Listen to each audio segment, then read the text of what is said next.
the right YouTube channel because I have a couple. The one that doesn't do anything. When I just started, like when I started my Gmail. And so we'll make sure it's going Right live. YouTube It's the right channel. one. Yes, it is. All right. So we are live. So we probably want to mute this one. Do anything. When I started Okay, I'm gonna mute this one. Oh, yeah. And so we'll make sure it's Because going. we don't want to hear ourselves. Okay, perfect. All right. So we're live on YouTube. We're live here on Zoom. And we got 3 minutes till we start. So awesome. I see people are still filing in. I feel like I should stretch out or something. It's ready here. Let's go. Let's go. And I'll introduce the gentleman sitting next to me for those of you who may not know him. Most of you do if you're following my Instagram, my life, and my stories, but if not, we're going to get started in just a few, and you'll hear all about why he's sitting here and how integral he has been to this whole topic for me in my life and why I want to share it with you. So if you have questions about burning fat, building muscle, raising your metabolism, getting more energy, go ahead and pop those in the chat because we are going to make this very interactive. I'll talk and share some information in the beginning. Coach Keyjohn will share some information as well, but mainly this is for you, not for me. So I want to answer your questions. And so definitely let's make this as interactive as possible. So pop those questions either in the chat or in the Q&A. So there's two sections. You could say hi in the chat. I see we got hi from Florida with Cassie there. Say hello, hello. Yes. Hey, it's KD or Bess. Wonderful from West Virginia. Very People nice. from all over the world are Welcome, tuning guys. in. Welcome. Everything's happening for a reason. So everybody who's meant to be here will be here today. So very excited. Awesome. We've got about 2 minutes. I don't like to start early because I always get the person who's like, I came in on time and you were in the middle of talking. And so I always try to do the little chit chat before we get on. Yeah. Those of you, most people are familiar with Zoom, but those of you who are not, down at the bottom, there's a little like dashboard and there's a little two bubbles. That's the chat. That's where we can talk to each other and say, hi, how's it going? And then there's a question mark in a bubble and that's a Q&A. And that's actually easier for me to track the questions because the chat can go so fast and the Q&A can kind of mark them as answered. Hi, Pam. Yeah, just say hi to I can't everybody. say to everybody. But before we start, I'm saying Janice, Heather. before I'm going to say hi to everybody. Awesome. Yes. Okay. So cool. So we are just 1 minute away. Whoop, whoop, whoop. I feel like it's like the New Year's Eve. Come on, Doc. Let's do some push-ups. Let's go. And our energy is up today. Absolutely. As every day. Yeah, absolutely. Yeah, I feel like I have more energy now than I've ever had in my entire life at 51. Awesome. All right. Well, we're going to go ahead and get started because we got, should I wait till the actual turn of the clock? I should. Wait for it. 12 o'clock. All right. It's 12 o'clock here in Panama City Beach, Florida. So we're going to go ahead and get started. So welcome everybody who's here. I'm super excited to have you here. Today, the topic, we call this class Built Not Broken, how to get in the best shape of your life after age 40, but it's true for after age 50, 60, 70, 80, and also after age 20, 30. It doesn't matter how old you are, basically. That's the point. And so basically how to burn fat, build muscle, and get energy back, because that's the three things that I hear from women all the time that they have problems with. And I always hear, like, I feel like my body is broken. I feel like things are not working anymore. I used to be able to live my life and eat the same foods and do the same exercises and be fit and fit in my clothes. And now I'm doing the same things and I'm not fitting in my clothes anymore. And my waistline's expanding and I'm getting cellulite and I just don't feel good. I don't have a libido. I don't have energy. I'm hearing all these things and it's true because I work with women all the time in this demographic, and that is what generally happens if you don't change what you're doing, if you keep doing the same thing you've been doing all the time, because your body is changing. And so you can't treat your body the same way because you have a different body now. And one of the big needle movers is strength training and also eating differently as well. And those are the couple things that I changed in my life in this year. And I've been healthy my whole life. Those of you who followed me for the last 10 years, I've always been healthy. I've never been overweight, but I was in the demographic of women. There's a study I just read about 3 months ago, and it said 91% of women in the United States, 91, are unhappy with their bodies when they look at themselves in the mirror. Wow. 91%. That's pretty much almost every woman. that you talk to is going to be unhappy when she looks at herself in the mirror. And I was actually one of those people, believe it or not. I mean, people looked at me and they thought I was fit, but in reality, I wouldn't wear shorts because I had cellulite on the backs of my thighs. I wasn't happy with my body, even though I was doing all the work. I was at the gym a lot. I was doing a lot of cardio. I was on the Stairmaster answering all my emails and watching, like, I've had continuing education courses. I would do that on the Stairmaster. So I was always burning calories, but I wasn't progressing in my body wasn't changing. It was staying the same basically. So I wasn't getting heavier. So that was a plus, Yes. you would say, but it wasn't helping me. And so I was basically doing what I knew. And I was also doing weight training. So we always hear, like, we get heard, wear the weighted vest and do it for a walk, lift weights, do cardio, eat clean foods, right? So we're all doing all those things. A lot of us are, especially you guys on this call, because you're interested in health. Chances are you're doing those things, but you might not be doing them the most effective way. And that was my story. I was going to the gym and I was doing 3 sets of 12 of different exercises. You know, I'd see, okay, lat pull down or bicep curl or shoulder press, and I was doing it and I wasn't getting any stronger. I wasn't changing my body at all. I wasn't getting weaker. So I was always lifting the same weights pretty much. Every once in a while, I would try to like do a little bit more, but then I'd be like, okay, that's good enough because it started to hurt. And so then I met Coach Hejon at the gym one day. And I was trying to do pull-ups. And so I did 2 pull-ups, I think it was, almost 2. And Coach Hejon was over on the side. He was doing his own thing. He's like, oh, good job. You know, I said I got 2 pull-ups. And I was like, oh, I was trying to get 10 pull-ups. So it wasn't that good of a job.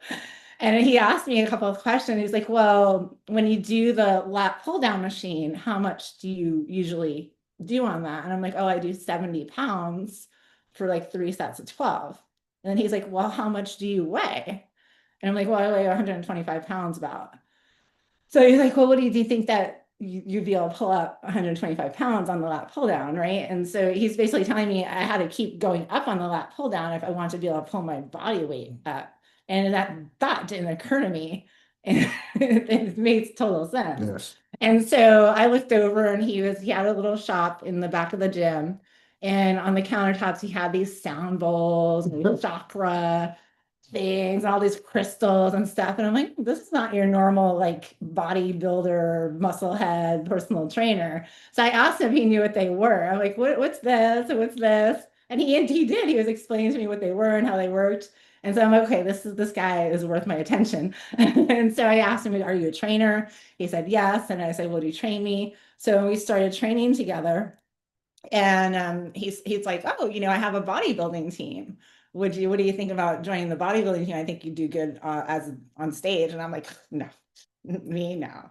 I'm 51 years old. I'm not putting on a bikini. Definitely not in front of random people asking them to judge me against other women and tell me whether Now I'm that you good put or it not. that way, that's an awkward thing. Yeah, it sounds very awkward, but I continued working out, and then the more I got closer to it, I'm like, okay, I'll give it a shot. And I loved having like that idea of the possibility that I could be on a stage Or look like you could be on Yeah, stage. exactly. More importantly, exactly. look like you could be on the stage. Exactly. And so I thought that was like a really cool goal to have, because then it made me really focus on doing all the things and seeing how good I can get. And I actually ended up doing it. My first show, I didn't do very well. Oh, I came in second out of 2 people. There wasn't that many people. She looked amazing. She's hard on herself. She looked amazing, but go ahead. But then I went on to do a couple other shows, and I ended up winning like overall against women in their 20s in my division. And so it was actually pretty cool. And now I love the sport. And in addition to bodybuilding, we also do functional training as well. Which is just as, if not more important. But yeah. And so that was the other thing I loved about Coach Hejon, besides the chakras and the energy healing and all of that stuff. He also was able to jump over a box and do like really agile movements, and like he can move his body, very flexible, very fast, very quick. And so he was very athletic in addition to just being able to lift a lot of weight. Because you've all seen those guys. Yeah, you've all seen those guys, like they just can't move. Hey, I represent that remark.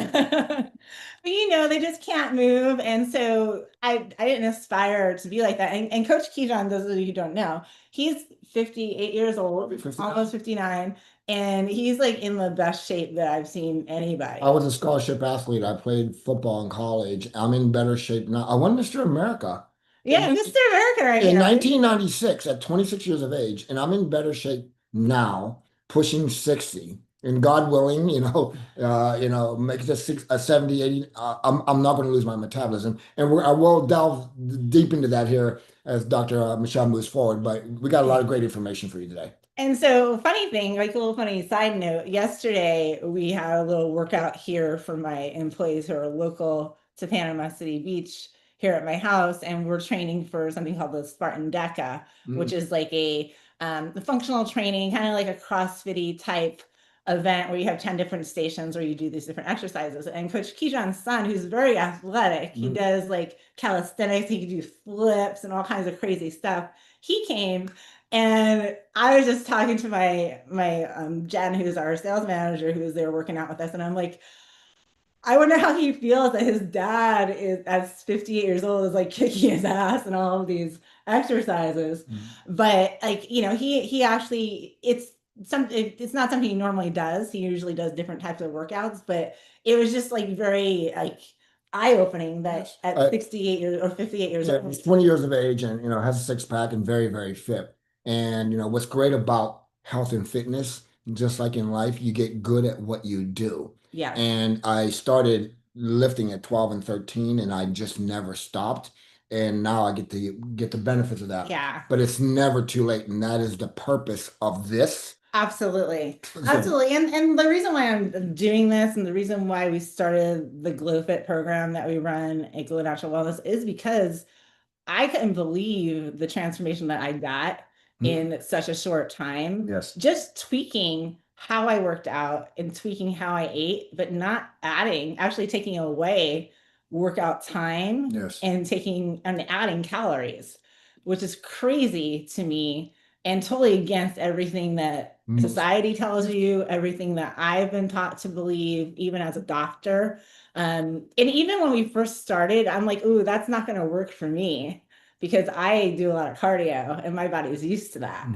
And if I stop doing all that cardio, I'm going to get fat. And I didn't trust him. And so I would go do secret cardio in addition to the workouts until my clients snitched on it. Hey, your new client running down the road, but she comes all fresh and ready to go. Tell them what you were doing. Go home, take a shower, and then come see me. And then go to the gym. But after he found out, then we talked. I had a breakdown, of course.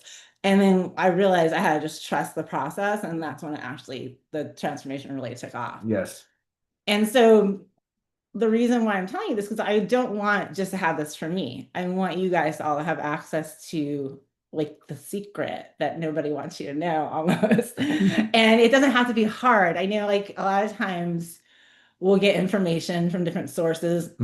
It's I got to do red light therapy. I got to wear a weighted vest. And I got to eat 100 grams of protein. I got to do this. I got to do that. I got to do that. And it's I just can't do it all. It's too much to do. And a lot of it's conflicting. Yes. Oh, that's the caveat. It's conflicting. Now what do I do? Do I trust that guru or that guru?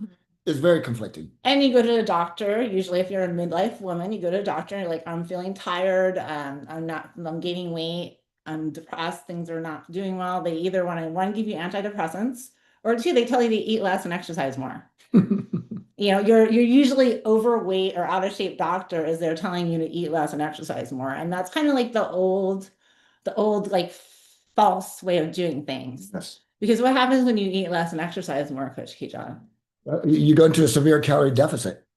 And then what happens is your body will actually hold on to hold on to the fat. Because you're starving yourself, and 1 pound of fat is 3,500 calories, and 1 pound of muscle is 3,500 calories. So now let's go ahead and create that deficit. Your body's oh my gosh, we got to hold on to fat because we need the reserves of 3,500 calories per pound. So yeah, that's a no-no. That's no your body doesn't know the difference between you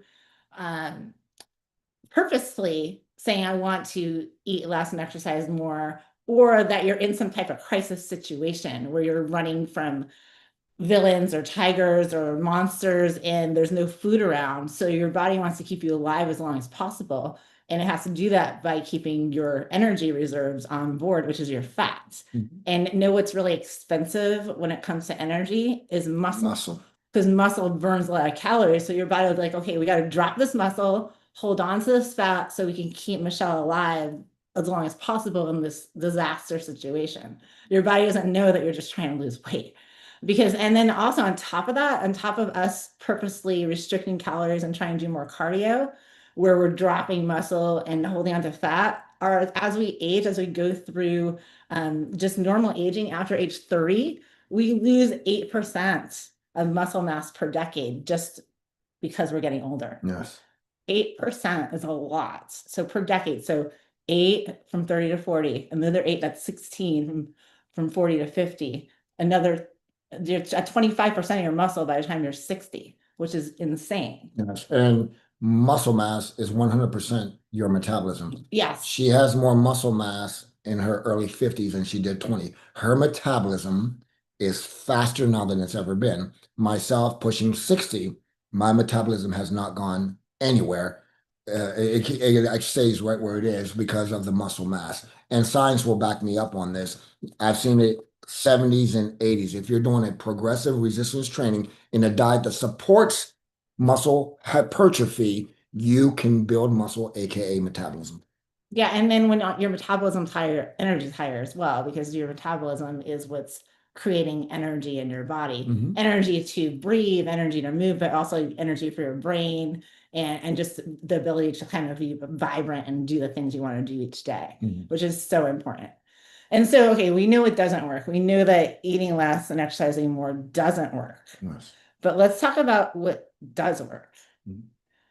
And one of the things that we did in my workouts is we cut the. Sorry, but we have Combo. He's on the Okay. panel. Oh, yeah. He's on the panel, so he'll kind of come in and out. He may meow. So just letting you know who Yeah. he is. In case you have any feline questions. Yeah, that's Combo. What about catabolic? Oh my God, catabolic. Can't make this stuff up. That was fun, Doc. That was funny. Anyways, let's talk about. Well, I'll go check the questions in a second. No. And yeah, Linda, this is for postmenopausal women, but also premenopausal women and really women of any age. But specifically, I am talking to women who are. I'm 51, so menopausal, and a lot of times the issue is we don't understand that strength training is so important for us as women who are older. It's not going to hurt us. It's not going to make us big and bulky, which we'll get to in a minute. And it's going to support our bones. You know, our bones are deteriorating just as much as our muscles are as we age. And adding stress, adding weight training is going to make the bones feel like they have to build stronger. So you actually have that building of the bone quicker when you're doing strength training. Also helps with insulin resistance, also helps with flexibility, helps with blood sugar, helps with pretty much everything that we see declining in as we age. Strength training and eating properly will help to kind of navigate that and make it better. Yes. Yes. You know, everyone watching this, I'm going to guess maybe the average age is what, 40, 50 years of age. Yeah. I mean, my audience tends to be over 40. Yeah. What we're trying to convey and express and educate in this webinar is how to recapture your energy, your strength. And in saying all that, as your body gets stronger, it can fight off disease and it can slow down aging. So this is applicable to every female, every person on the planet. So yes. Yeah. So I want to talk about, I was lifting weights, right? When we met, I just came from lifting weights. I went and did some pull-ups. Yes. What's different? And I know the answer because I was part of it, but I want you to tell the audience what's different about how you helped me to learn to work out as opposed to how I was doing it before. Because I had, when I was 20, I was a certified personal trainer, so I knew how to exercise. I did Beachbody, I did, P90X and Insanity and Les Mills Body Pump, and I went to all the classes and stuff. So I've been lifting weights, Mm. I thought, properly my entire life, Yes. right? So how did that change so much? I have a word. I mean, we've heard of resistance training, everybody watching this, but the main word that's not applied in there, and that would be progressive resistance. Let me explain. Most women that I've trained over my 35 years of working with men and women is most women would love to be able to do a push-up. I don't know the audience. But safe to say, most women would have a very hard time doing a traditional men push-up, not on your knees, but they would love to have the arms and the physique that would want to being able to do a push-up. So here's where the problem is. And I'll go back to her original 3 sets of 12. A lot of you people may be working out with resistance training, doing 3 sets of 12. At the end of the day, the story I use is most of us have a scar in our body. Okay. So the scar tissue was an injury and the scar tissue grows back stronger and thicker, so you can't rupture the skin there. What if I were to tell you that muscle hypertrophy is actually tearing down the muscle and then rebuilding with the food and rest, et cetera, et cetera? The reason why most people get zero results, and that's why she got zero results, or she maintained status quo, okay? As soon as we train, I said, okay, tell me dumbbell chest press, doc, on, in the supine position, when you lie on your back, 15 to 20 pounds for 12 reps. Now she's up to 40. So what I'm trying to say is most people in a resistance training program will never get the results because they're not progressing. It Mm. does, the one thing, because people look at me and say, "Oh, this is a guy who's going to tell me to lift heavy weights," has nothing to do with heavy weights.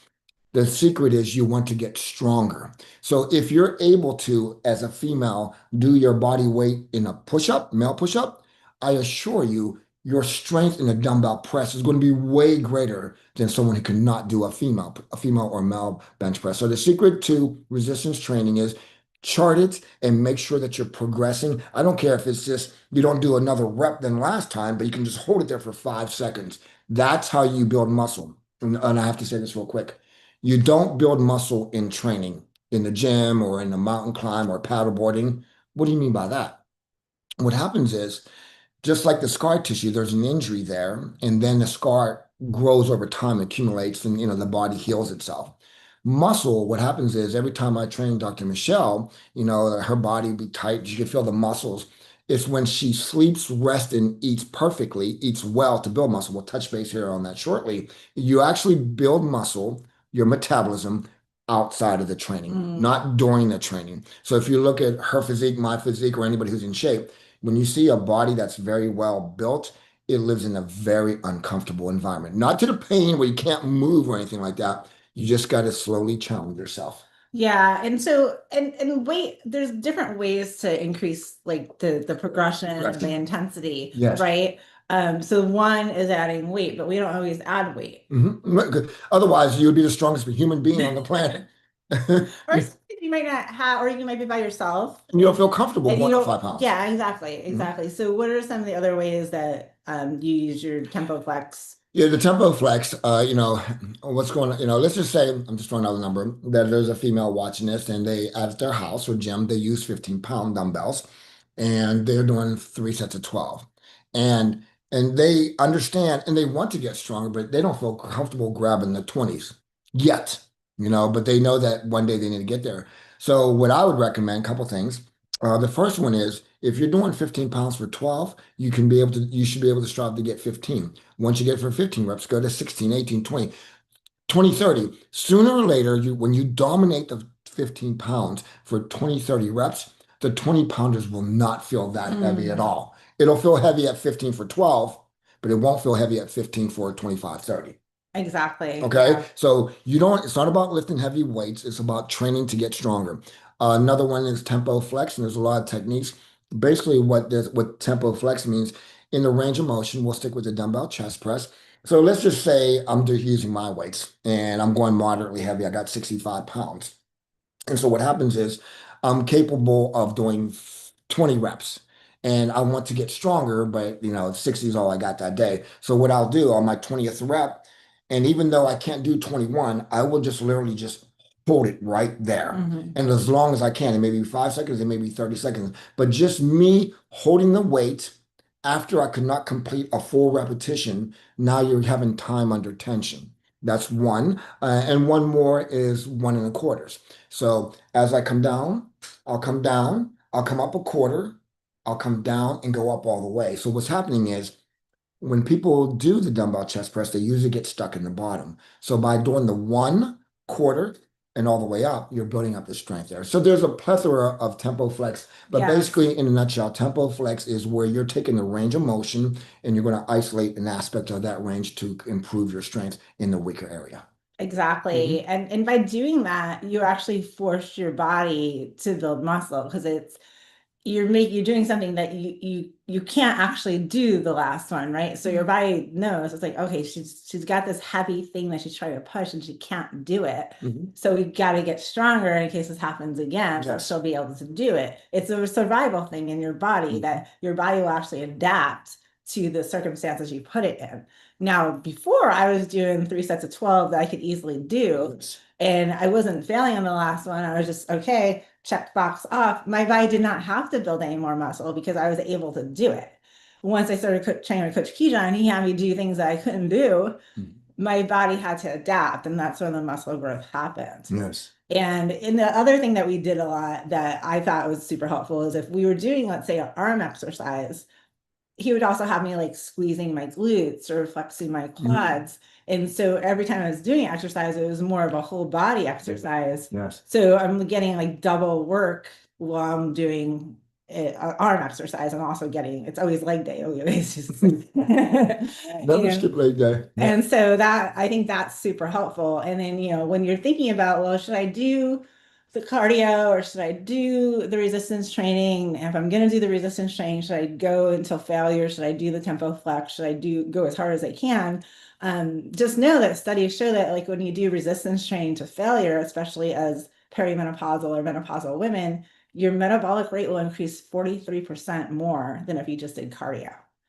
So 43% metabolic rate, that's nearly double. Like that is ridiculous. Yes. And that your metabolic rate is how many calories you burn at rest, right? So that determines how much you can eat and not gain weight.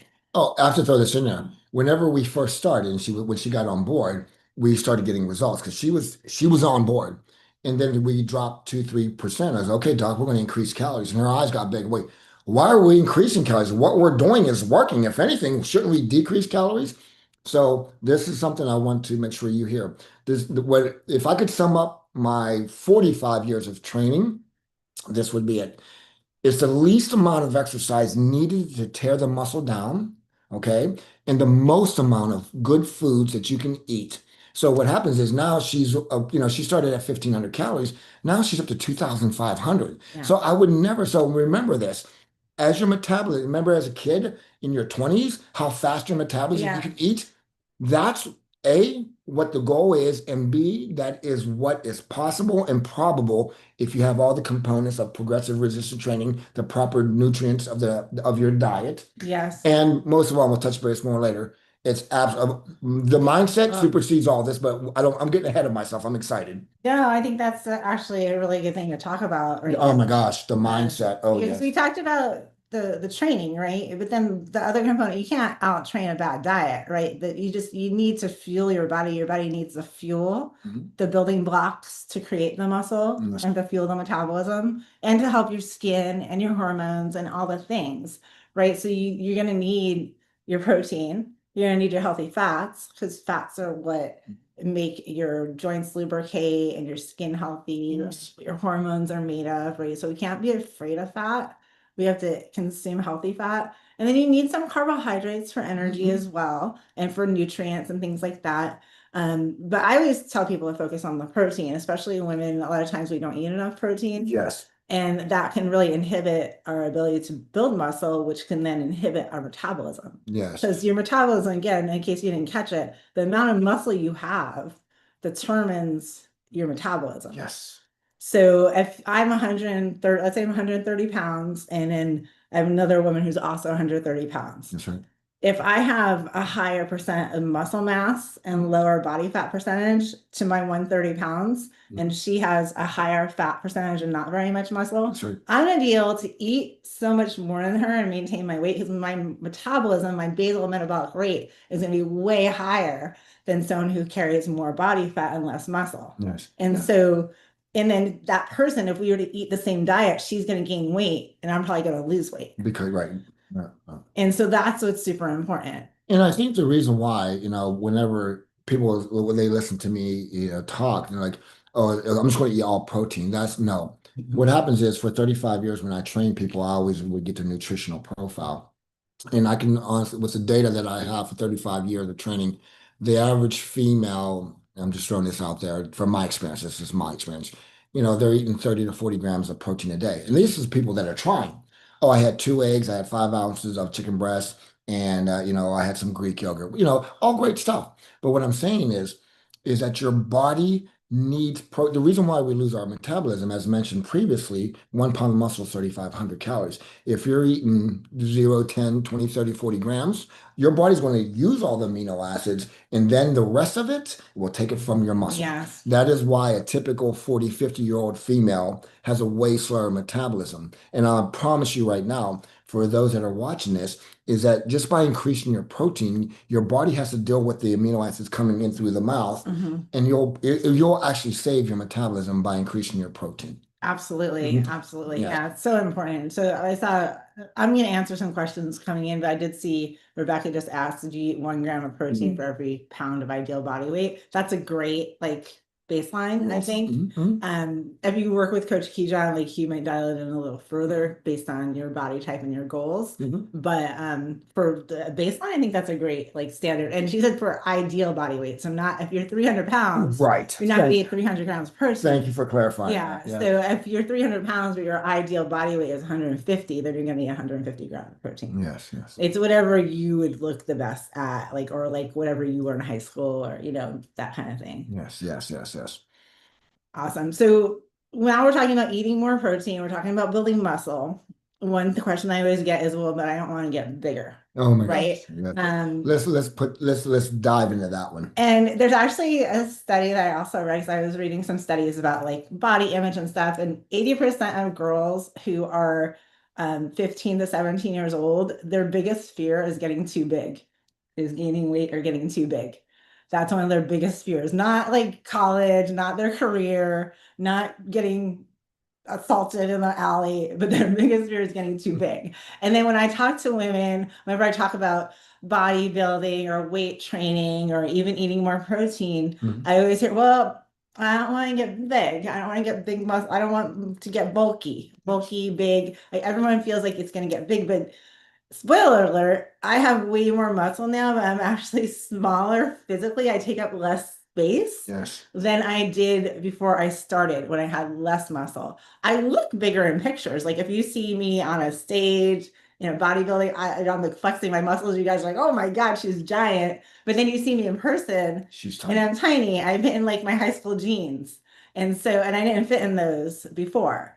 So my waist is small, but I fit in a more compact package, because if you look at if you go online and Google 1 pound of fat, what does that look like? It's giant. It's it looks like white and kind of giant. And then 1 pound of muscle, it's this big. Fraction of It's small. It's very compact. And so you actually get smaller. Yes. You get heavy, maybe a little heavier, denser, but smaller. Yes. Because the muscle is more compact, it takes up less space. So you don't have to worry about getting big and bulky. You know what makes you big and bulky? Eating cupcakes, not lifting weights. Yes. And I have to throw this fact out there. Working with people for 3.5 decades, I can honestly say on the average, I'm going to say the average female in her whole life could probably put on about 5 to 6 pounds of muscle total. I've been training since early 80s, and I'm a guy, and I'm 5'9", 200 pounds right now. I graduated high school 5'9", about 185. And when I started this, I wanted to get bigger. I wanted the biggest arms. I put on 15 pounds of muscle, and anybody that knows me knows that I don't miss a workout. I've not missed a workout in decades. I move a lot of weight. I'm very strong, but unless you're taking performance enhancing drugs and steroids. Yeah. It It's is, true. Like if you go online, you see oh like yeah, even bodybuilders or like yes. they're taking drugs. They're doing stuff to make them bigger. That is not natural. So there is truth to that. Yeah, so a woman could, I've seen women that make me look small. Okay, but if you're doing this naturally, which you better be, Yeah. then you cannot build muscle. I guess you cannot build over amount of muscle. That's never. I always told my clients, and even told them, Dr. Michelle, how about we get your results as fast as we can, and once we get to the point where you're like, oh my gosh, too much muscle, we'll shut it down. Never had that conversation there. Yeah, it's so true. And part of it might be like society's conditioning that women are supposed to be like small and quiet and not be seen and now like I think women should be strong and powerful. And there's no better way to feel strong, powerful, confident, energized than to have like muscle and to be like carry yourself with confidence. And I Yeah. think like it's kind of spilled over into all the other areas of my life Yes. because I feel more confident in my body. I feel strong. My posture is better. And it can't like even equate how much it's helped every area of my life to Yes. Oh have my gosh. like Yeah. the body composition and the strength and the metabolism and all the things. And a little caveat, one of the viewers posted up, there are people out there that struggle and try so hard to add weight and get bigger. Yeah, Their struggle is just as real as people trying to lose weight. So absolutely. one thing that I've had, training thousands of people over my lifetime is you get to see. I remember when Dr. Michelle mentioned this at the beginning of the webinar, that she had cellulite, and I remember her telling me, "I'll never get rid of it," and I Yeah. said because I've been working out my whole Yeah, I've life. been doing everything. And I said to her, I said, with respect to your experience, I've known women older than you who can lose the body, the cellulite. And obviously it worked because I'm sitting here talking to you. But also, too, for people out there that are, 100 pounds, 110 pounds, trying to gain weight, it's the same struggle. Yeah. So we all have our challenges. And, building muscle, whether you're overweight or building muscle if you're underweight, is a proposition Yeah. that needs progressive resistance training and a diet that supports it and the mindset. I'm always going to go back to the mindset. Yeah, and that's a huge part. The mindset is a huge part of it.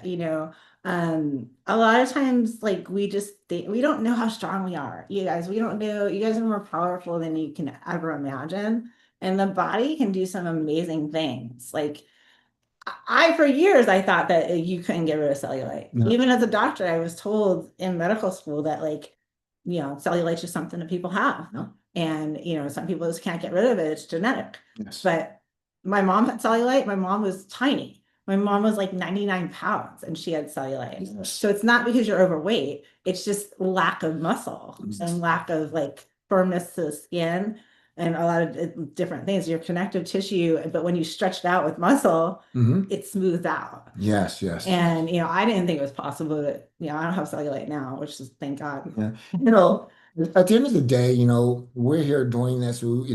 At the very least, when you leave here today, no, I don't care what age you're or what level of condition you are or are not, your body will improve the moment you take a 10 deep breaths, go for a walk after drink more water, start moving your Yeah. body. So we're going to touch a little bit more about mindset, but I'm going to tell you is that you are so capable and of great things more than you realize. And the moment that you start realizing it, in the beginning, she believed in me. And the magic occurred when she's like, I can really do this. And now, she's on the other side and we want to bring you guys there. So we're telling you, you can do this. You just got to make sure that you're doing the things that need to be done. Yeah, and sometimes it means like being around other people who are doing it. I mean, for me, like I didn't believe it for myself. And then, but Coach Kejon, he was just so adamant. Like he's like, yes, this is what's gonna happen. Yes. I know it. It's like gospel, like he didn't have it wasn't like I kind of think it, I'm pretty sure. No, it's like I know, just do it, trust me, and you'll get that result. And so I'm like, well, what's the worst that can happen, right? And maybe I do it and I don't get the result and I go back to doing what I was doing before, but let me just see. And then it started working. Then I started like him believing in me, started making me believe in me. Yes. And then now I believe in me and now I believe in you, right? And so let me believe in you and let us help you. and you'll get to where you want to go. And I just think it's like that's my goal, is to help as many women feel confident, sexy, vibrant, powerful as possible. And we do that with our hormone programs, with our health and wellness programs, but this body image thing, it kind of encompasses everything. And when you're in a metabolic healthy state, that's actually better for your hormones. So your hormones actually work better when you're in a healthy metabolic state. When you're in a healthy metabolic state, your digestion works better, you sleep better, your bones are healthier, your skin looks better. Like everything kind of goes back to this. And to be honest, in every other program that we have, our hormone program, our gut health programs, or overall natural wellness programs, we tell you to exercise and we tell you to eat your protein, but we don't actually support you in doing that. No. And so that's what the GlowFit program is. It's the supports, it's the structure, it's the framework, it's the coaching, it's exactly what to do and how to do it. And then your cheerleaders to help you do it. And then the support to like, oh, I'm not sure I'm doing it right. Yes. And then you have someone to tell you, oh, yes, you're doing it right. Or no, change the way you're putting your foot and it's going to change the whole exercise. Or, oh, add this to your menu and it's going to change the way you look. And it's huge to have that type of back and forth support, which I don't know any other program on the planet that has a doctor and a master trainer together supporting people in doing that. And so for those of you who don't know, we have a program called GlowFit. Yes. It's complete workout programming for both home or at the gym. So if you don't have equipment, you just need dumbbells or bands at home, and you can do all the workouts. Or if you go to a gym, we can design the workouts specifically for the gym for you. Full macro planning. So based on your goals, your current state of health and your body composition and where you want to go, we will pick out like how much protein, how much fat, how much carbohydrates that you should be eating, and then keep adjusting it as you progress. And then the mindset and the coaching, every week we get a coaching call. We have techniques that we go through. We have challenges that we do. And then there's 100% constant support. So if you're in the program and you have any struggles or you're not sure if you can do an exercise right, like Coach Kejon will have you send a video to him. He'll send you a video back. Kind of coach you on all that, and like we're there to support you. And we've got so many amazing women who are getting amazing results. We've only had this program going for about 4 months now. Yes. And the results are incredible. Like lives have changed. I got to throw this out there. I think most people could resonate with this. When we were younger and, we were accountable, to our coaches, our teachers, our parents, and, they were supporting us. Hey, I got to see you at practice or cheerleading practice or whatever it is that we were doing. The reason why our greatest accomplishments were usually younger, when we were younger, is because we were accountable. So it's always good. And I know for me, one of the things that I've done, I've been competing since 1990 in fitness events. And I do that because that's my personal trainer. I need something larger than me going, put that back in the cabinet. You're not eating that tonight. Go to bed. You want to get up and do cardio. So what I'm trying to say is, if you've been out there and you've been struggling and you just can't stick to a program, maybe the accountability of joining the GlowFit program, the accountability is to it's amazing. Not just accountability from us, but the other members in the group. Yes. It's awesome because it's almost, you're right. Like when you were in high school, oh my gosh, you had a team and you like had the game that you had to practice for. And like when we're adults, like nobody cares. And especially as women, like we're taking care of everybody else. Like we don't have there's no one like accounting for us. Like who's like checking on us? Nobody, because we're checking on everybody else. Yes. And so let someone check on you. And it's just amazing because you get to see and you get to feel the results. Like we were just walking down the street and the couple came by and they're like, "Oh, you look amazing." And Coach Kejon said, "I feel amazing." And that's the thing. It's not just about how you look, it's how you feel. One of my favorite things to say is even if I didn't have the gift of vision, I would look exactly the same way. Has nothing to do. And, it's about the way I feel. And I would, like I said, I'm going to continue doing this for the rest of my life and has nothing to do with what I look like. I mean, don't get me wrong. It's nice to look good, but the way I feel like I'm a 20-year-old kid with the wisdom of a grandfather, and that's a beautiful place to be.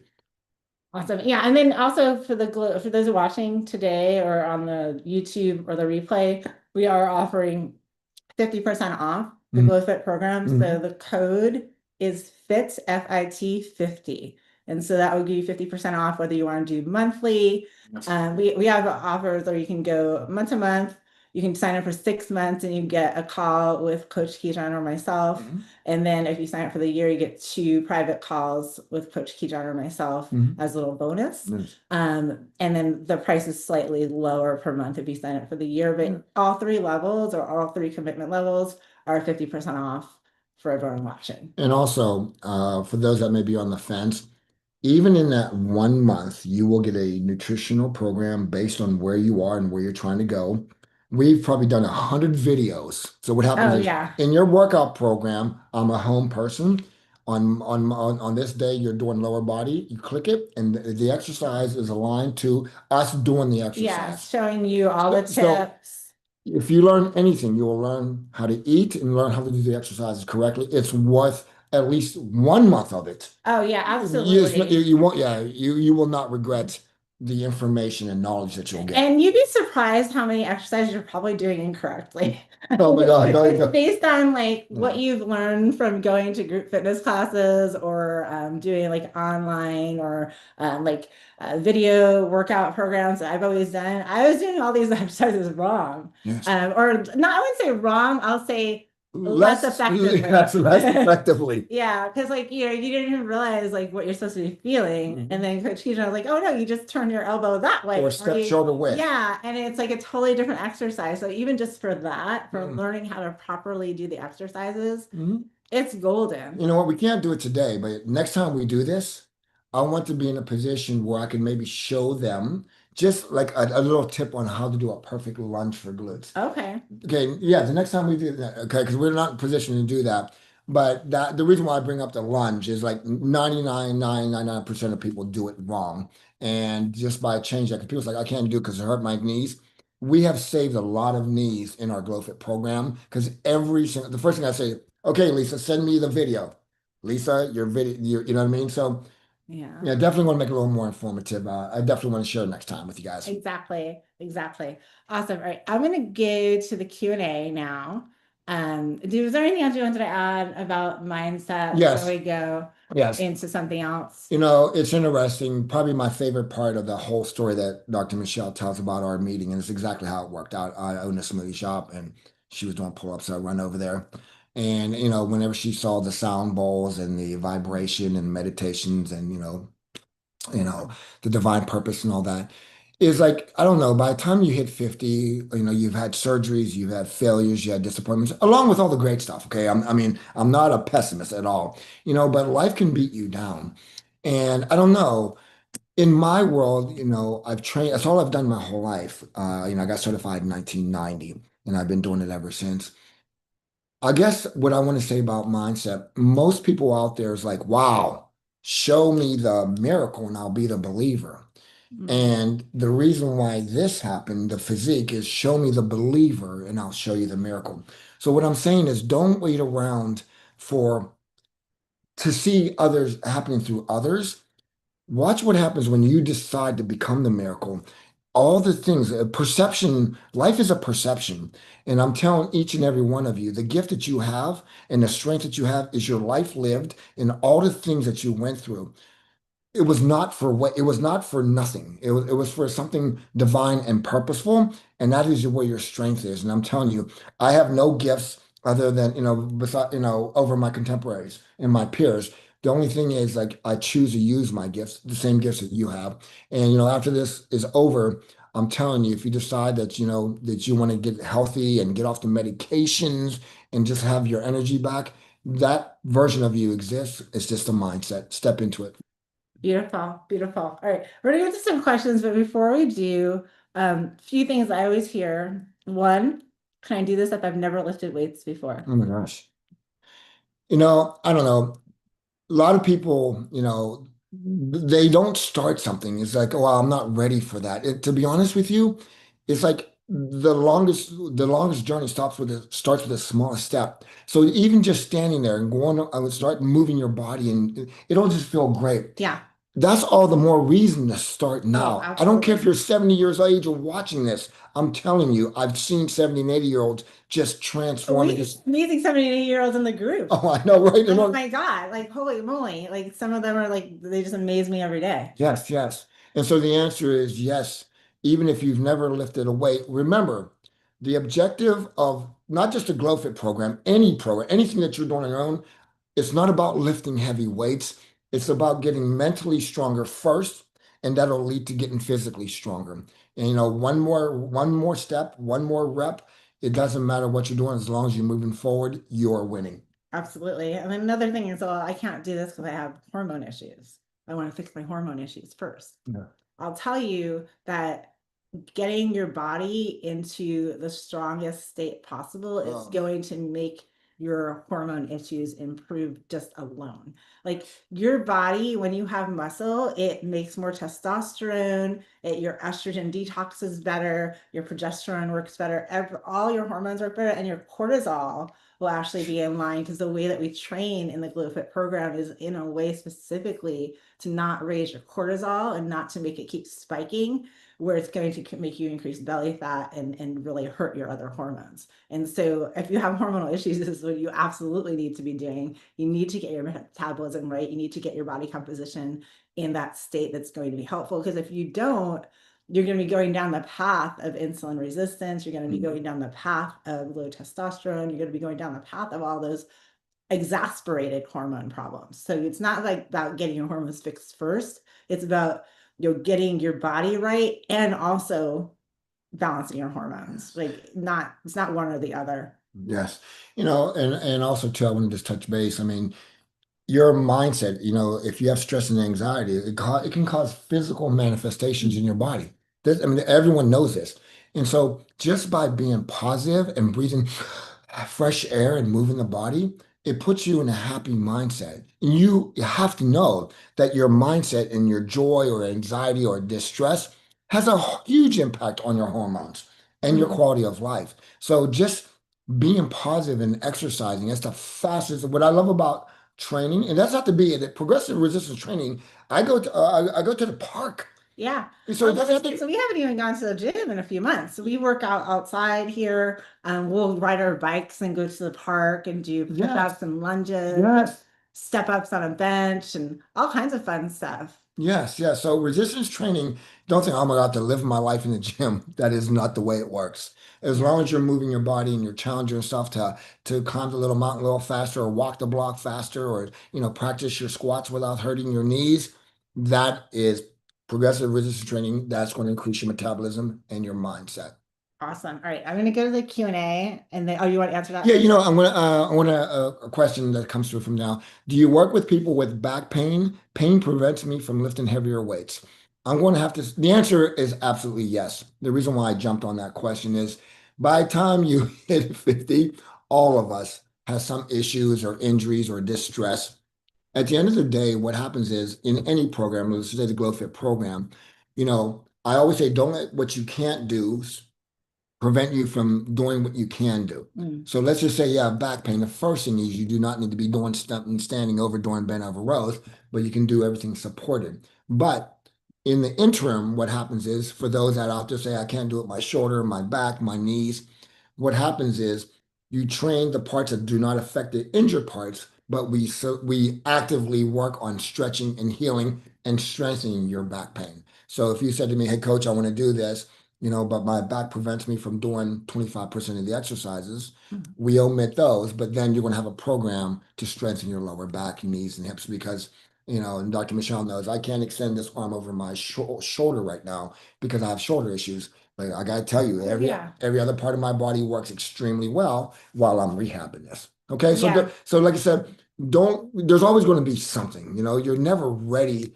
to undergo something life-changing. So just start and watch how things fall into place. Yeah, exactly. With back pain, a lot of times strengthening your midsection of your Oh, core. yes, you're carrying extra. Yeah, strengthening your core will help support your back. And then, yeah, if you are carrying extra weight, then like getting that off can also be helpful. Yes.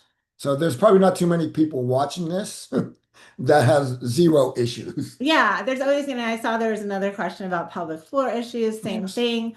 You might modify some of the exercises that are exacerbating the pelvic floor issues, but then there's gonna be exercises that you're gonna add in that are going to support a stronger pelvic floor. Yes. And so, it is modifiable. That's why we have our base program, but then we have the support and the mentoring to modify the programs for each person individually. Yes. Yes. Yeah, totally. All right, I'm gonna go over to the Q&A first because those people do the Sure. right thing, and then I'll go back to the chat to answer all the questions. So what extent will breast size reduce if I work on getting more muscular? This was a question that I had as well. That's a good question. So getting more muscular does not decrease your breast size, but losing body fat does. So when women, part of our body fat is our breast. So breast tissue is fat tissue mostly. So I will tell you that when I diet down for my bodybuilding competitions, my breasts do shrink. And then once I kind of get over the back after the competition and get back to normal, my breast size goes back to normal.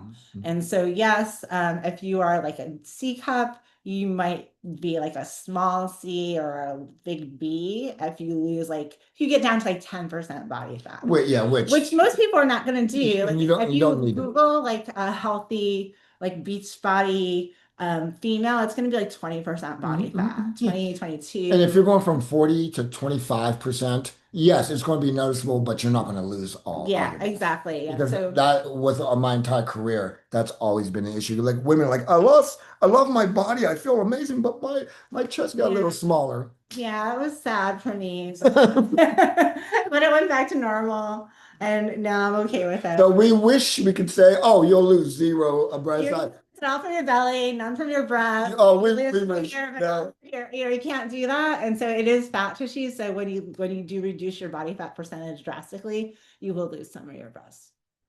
So hopefully that's not a detriment, but it's not the weight training that makes you lose your breasts. It's but I know that they're looking at the female bodybuilders that have no breasts at all. Yeah. And it's not because they're building muscle, it's because their body fat is so low, and probably because of the drugs that they're taking too. Yes, and if you Google natural female bodybuilders, like back in the day, there's a totally different look. So please don't go by the ripped and they got the big implants. Don't go by that. Don't go by that, please. Yeah, but you'll be okay if you're just going for health. Yes. You won't lose all your boobs, I promise. What are safe exercises to build muscle if you're 77 years old with extreme osteoporosis, including 2 recent pelvic fractures that may not have healed yet? My question to that, at the end of the day, you're not in front of me and, I have no idea of your condition, but I would do supportive things, even if, I'm not sure if you can do, what your range of motion is in your lower body. The first thing is establish what can you do, what parts of your body move in a range of motion that does not hurt your hips, your pelvis, and start there. And from there on the parts that may, if you can't do a full squat, just even just standing up and holding on to something and bending your knees 1 inch, just to put a little bit of support, a little bit of resistance on your quads. Yeah. Everything is dependent on what you feel. Your body is a better gauge than all my years of experience. Okay. So if I tell somebody to squat all the way down, they're like, it hurts my knees when I get to this degree, don't go down there. So find your range of motion. And the direct answer to your question is any physical movement through a range of motion, and in time they can put a little bit of added resistance, is great exercise for you in that state of being. Exactly. Yeah. And over time, as you get stronger, you'll be able to add the weight training is something that's going to reverse the osteoporosis and help to strengthen those bones. Yes. So, in hindsight, if we could have been on this call 30 years ago with you, then you may have not had the point of extreme osteoporosis. So those people who are not there yet, weight training is the way to go. But the good news is your body is constantly turning over. Your cells are constantly renewing. So the cells you have today are not the same cells you're going to have in 2 years. Right. So this is not the end for you. Now that you're on this call, tells me that you're looking to improve yourself. Yes. So yes, do what you can now. Maybe it's a seated exercise. Maybe it's more machine exercises where you're locked into a place and you're just moving specific one isolated movements, I guess Right. I'm trying to say. Right. And then as you heal, then you'll move to maybe more where you're doing two joint movements and Yeah. you're more like standing up and you're supporting your own weight. But let yourself heal, of course, but just know that you can keep building and you can keep growing that bone tissue and get better from here. And from in my 33 and a half decades of training, obviously for my mature women clients, they go back and I've had so many people, their bone density, improve significantly with progressive resistance training. So Yeah. you're on the right path. Trust me, Absolutely. you're on the right And path. age is just a number. Like, don't worry that you're 77. Nope. Like, does not matter. It's the mindset and it's what you're doing every day with your body. Your cells are going to be brand new. They're baby cells. So Yep. your cells are the one. Okay, you'll like this one. I'm happy with my body, but Cover it. cover it. Oh, I cover it up due to crepey, saggy skin. Muscle mass is half of what it was. I'm age 60. I could cry. Oh, I'm sorry, Kelly. I'll cry with you. I was there. What are your suggestions for the crepey skin toning, not bulking? Well, the first thing when I hear the bulking, you have to let that go. It's extreme. The human body, as we have seen with other people, can put on 100 pounds of fat and more. Okay. So bulking to me is putting on a lot of body fat. But if you're referring to bulking with muscle, absolutely impossible. There's no chance of bulking with muscle. Bulking with added body fat, that's a severe problem. Okay. So to answer your question, what can you do to fill out? By building muscle, you will actually fill out the skin. And also, too, this is really interesting with body fat. I'm not sure how many people know this, but how Dr. Michelle lost her body fat and how my clients in their 60s and 70s and 30s, 40s as well. So what happens is imagine a marble. You got a big marble the size of my fist, and you get a bunch of them in a garbage bag, those big black garbage bags, and you pull it really, really tight. Because of the size of the marble, it's going to create dimpling, yeah, in the bag. So now imagine what happens is now I get marbles the size of that little circle and put them in the bag and pull it nice and tight. Because of the fat cells or the marbles got smaller, the dimpling dissipates almost non-existent. So what I'm trying to say is keep doing your strength training, trying to get as much hypertrophy, a fancy word for adding muscle, get your diet on point, and between the two of adding hypertrophy or lean tissue and dropping the fat cells down, you'll fill that in. You'll feel Yeah, that so when women think about like having like tone or shape, like curves or like the nice lines, like you want like your legs to look smooth and shapely, the shape is muscle. Like that's the shape. yes. Like that's what gives you a hip, that's what gives you glutes, that's what gives you, and when you have a glute, it's gonna pull your leg skin up a little bit and like slim out. When you have hamstrings, it smooths out the back of Yes. your legs. That's why I had cellulite on like my butt and my like, hamstring area. Like that was really where I had a little bit on my quads too. But once I started building that muscle, it smoothed it out. And so you don't see it anymore. It might still be there, but it's not visible. Yes. Yes. Yeah, because you always have the same amount of fat cells. It's just, are they expanded or are they shrunken? Okay. Yeah. So please, for all the watching this, do not worry as a female, not doing performance enhancing drugs, which no one should be doing that to have. Yeah, hopefully You're you not, have, you cannot, yeah. you cannot bulk up excessively from muscle. It's impossible. From If you're fat. eating a ton of food and lifting weights, you can bulk up. Oh, absolutely. Yeah, But you'll be bulking up with fat, not muscle. Once again. absolutely. Okay. So yes. So don't worry about bulking up. Get your diet on point. And like I said, on the Glow Fit program, we do tell you how many calories, how much protein, carbs, and fat to eat. So just to let you know. Yeah. So don't worry, Kelly. If you get bulky, just lifting weights, then we will give your money back. Oh, that's a deal. I'll take that deal. Actually, you know what? I actually thought about doing this. Like, if anyone's on the fence of whether this is going to work or not, I would say if you join the program for 3 months And you follow. and you do all your workouts and you track them and you're tracking your macros and showing us what you're eating. Yes. And for some reason it's not working, I'll give you your money back. No. Okay. Just because I believe like I want this for everybody because I know how good it makes me feel. Mhm. Not just like when I look in the mirror, but just like it just makes me feel more confident. Yes, yes. And for women, like when you're confident, you can take on the world. Like Yeah. no one can do anything And, that's gonna get in and line. regardless of if it's this program or when you were younger getting your degree or whatever it is that Mhm. having raising your family, you were committed to it. And everyone watching this, you've had your brilliance and of things that you've done in your life, every one of us. But those were the times when you were 100% committed to it. Mhm. So I don't think you'll ever regret going, whether you're 40, 50, 60, 70, watching this, you know what, I want to commit to my health and fitness. It does not mean taking away from your family. No, not at No, all. it does not mean It's that. actually giving to your family. You Oh have my nothing to gosh. achieve for them. You'll be Yeah. able to play with your kids and your grandkids and have sex with your husband and do all the things that you want to do because I mean part of like having low metabolism is low libido and low energy and all that. So I mean it's really every area of your life that's going to I read the improve. coolest quote the other day. It said, yes, you would die for your family, but would you get healthy for them? That really hit me. Ooh. That really hit me because I know I would die for my kids, but when it says, yeah, yes, you would die for your children, but would you get healthy for them? Mm, That was poignant. I mean, that really was like, whoa. that's good. I love that one. I Yeah. love So that. come We on, can put some guys. t-shirts. Let's do this. Get healthy for you and your family so you can be around.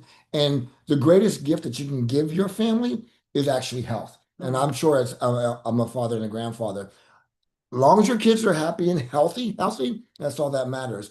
And you have to show and live Be the that. role model Be for the them, role right? model. Yes. Yes. Absolutely. All right, next question. She wants to know if we do this for men. Oh my gosh. That is so cool. Who asked that? Janice. Yes, Janice, it's so funny that you bring that up because we have people that come that visit. Oh, by the way, don't let me lose track on that. Yes. We live here in Panama City Beach, and we're sitting up here, and we have the Gulf of Mexico. Long story short, people come from the GlowFit program, and they train with us. We're going to have Muscle Beach here. But anyways, Yes, well, that's part of being in the program. You have to come and work out. oh, yeah, yeah. Anyways, so to answer your question, a woman, one of the clients, brought her husband, and he's like, I want to sign up. And he goes, do you have a men's program? So yes, it's not official Well, yet. it is official. It's just not on It's the not Natural on, Wellness yes, website, but it's on the yes. app. It's called Alpha State, and it's the umbrella of Glow Natural Wellness and Glow Fit It's One. all this. It's all the same principles as GlowFit, but Mhm. just for men, because the coaching calls are geared towards women in the Yes, GlowFit program, and it'll be geared towards men in the Alpha State program. So if you do have a husband or brother or a yes. man that's interested, Mm. just reach out to Coach Keyjohn. Yeah, because Um, I'm very obviously I love being here with the women, but I need to help my guys too. Just saying. And we want our men to be healthy, Oh my right? We, God. we can't just be healthy and have our Oh men no, sit on the no. couch. That's a whole nother conundrum is how do you get healthy and eat certain way when your spouse is totally not on board? Yeah, That's a whole absolutely. that's a whole nother Yeah, it's conversation. almost like we have to get them enrolled just so that we can do it. So we can get their support. Right, right. Okay, okay. Tanique says, what is the safest way if you're currently an overweight couch potato? My answer is just start small. You have to set a goal. Okay. Say, okay, I want to start. I'm a couch potato, but Monday, Wednesday, and Friday, I am committing to starting this program and doing this. You have to start somewhere. The last thing you want to do is go out and run a 5K. Okay. It's going to hurt bad. Mhm. The last thing you want to do is start lifting heavy weights and going like a madman. But at the end of the day, just like a person that wants to get a degree or make more money or have a better relationship, you can't stay on the couch. You know what I mean? You've got Yes. to start moving. I would So, say joining like committing to a program or mhm. with support and mentorship would probably be the best thing Yes, for you. and get A your community. closest friend and family Yeah, involved. whoever's sitting on the couch next to you, they need to be involved. Yeah, that might be your husband if It you're might be married. your cat, but Yeah. I don't Oh have my the God. cat program yet. Yes, but at the end of the day, just get started because Yeah. I don't know. I always say this in my Zoom calls with the Glow Fit. We live our life as if we're guaranteed to wake up tomorrow, a year from now, 10 years from Mhm. now. I'm not sure where I got this thought process or this belief system, but every day, if this is the last thing that I do on earth today, I'm enjoying my life. What I'm saying is, you're not guaranteed tomorrow. And if you really believe that, you would do everything. You would love deeper. You would be kinder. You would Mm. love yourself more. And that's what working out is. is, I just chose bodybuilding as that, oh, that's a big scary goal that I got to get ready for. And so you don't have to do a bodybuilding or running event, but do something, that's going to challenge you and inspires you. And it may be paddleboarding or doing a hike up Mount Or Rainier. photo shooting Or or yeah, something. Yeah. whatever. Yeah. But Right. yeah, absolutely. I would say, commit to something, just commit to something. And maybe it is a program, maybe it's our program, maybe it's a different program, but somewhere where you have support, somewhere you have community, somewhere where you have a plan or someone's actually like laying out for you what to do and how to do it safely. Because otherwise, if you just kind of just like randomly do stuff, it's Yes. probably not going to be consistent. It's like someone saying, I want to make Yeah. more money. How? I don't know. It's going to make more money. It's never happening. Yeah, You yeah. have to have a plan. Like a clear plan with clear action steps each day to do. Yeah. And not just for the person that just asked that question, but if any of this is resonating with you, everything happens, we had a lot of people sign up for this. Yeah. And so there's a part of you that knows you need to get healthier for yourself, number one, but for all your loved ones. And if you guys are parents, which I'm sure most of us are, or grandparents, this is the time. You're not, the time is running out per se, and I mean that in a positive way. You don't have all day. Well, why not live every day to its fullest, Yeah, right? because that's get all the you're most guaranteed. out of every day and give the most that you can every day. Yes, yes, and you won't regret it. I've regretted a lot of things in my life, and working working out every It's a day, different show. working out and eating healthy and being positive and grateful and praying every day. That's the highlight of my life. Awesome. All right. So next question is similar. Hannah has a borderline gastroparesis and malabsorption due to MS, and she wants more, but it's a little bit painful. Totally get it. And like Coach Keaton always says, don't let what you can't do stop what you can. So you just still do what you can. You may not be able to do every movement. You may need to take longer rest breaks. You might need to stop and go to the bathroom in the middle of a workout, and that's okay. But do something, you can do upper body movements. You can do maybe leg presses. Maybe you can do bicep curls. You can change your diet where you're eating a little bit more protein. You're probably on a diet right now for your gut issues. So maybe you do leave the diet by itself for your healing diet. Maybe just up the protein a little bit to help with your muscle building. So yeah, I mean, don't let any like ailment, any label, any disease, any handicap, don't let anything stop you from getting better, because there's always someone who can do at least something. Even if you could just wiggle your finger, that's something. So don't let that stop you from moving forward, not at all. Sorry about that. Gallon of water is kicking my butt.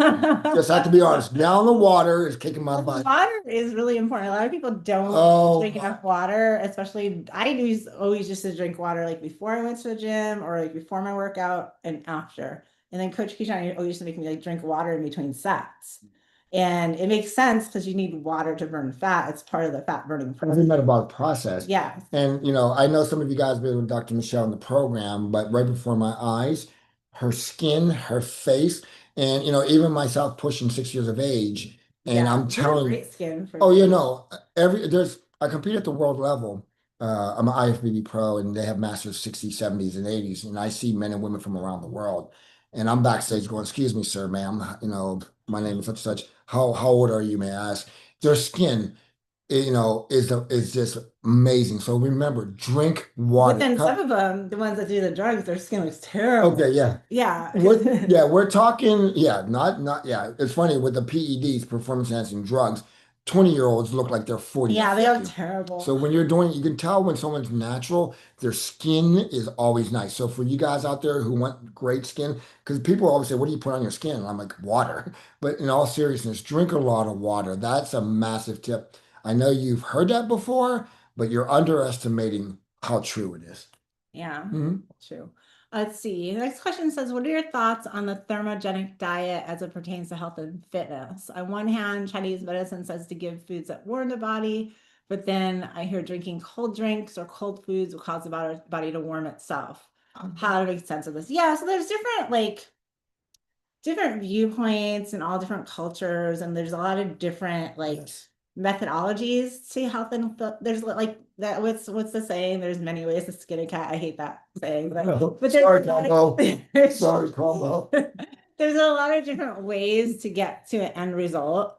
There is the thermogenic diet or the thermic effect of food, at least like protein does take more calories to process than like, for instance, carbs. So like when you're eating protein, the fact of metabolizing it burns like 20% of the calories that you're eating. So there's that. So eating protein is actually boosts, I guess it's more fat burning in that regard.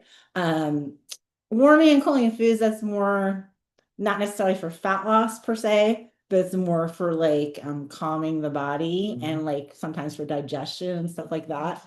There's some I don't really know if there's actual real science behind drinking cold water. Your body has to heat it up. It's very minimal. Yeah. Like if you feel comfortable drinking warm water or room temperature water, you're not going to see any difference really. Right, you're not right. It might be like a nanometer of fat or something. It's so like negligible that do what feels good for you. So like I like drinking cold water, but some other people I know like they like drinking room temperature water or even warm water.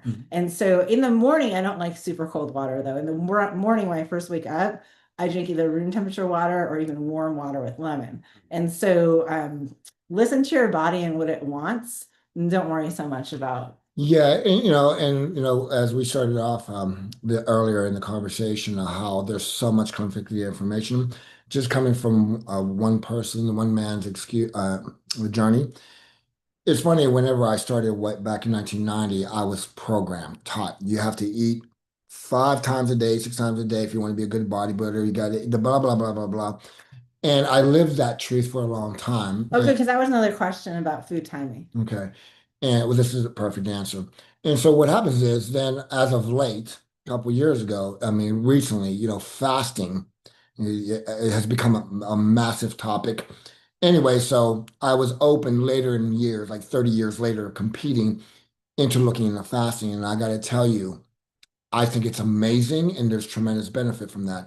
Something that I was not open to for the first 30 years of my life. So what I'm trying to say is that for the most part, I have a regular eating pattern. And you still got great results eating multiple times a day, right? Oh, phenomenal. Yeah, so But what I'm saying is, my palate, pomegranates, I learned about them a few years ago. They're like my favorite thing. Back in the 20s and 30s, I don't want to eat that pomegranate. So what I'm trying to say is your body will always communicate with you in a healthy way.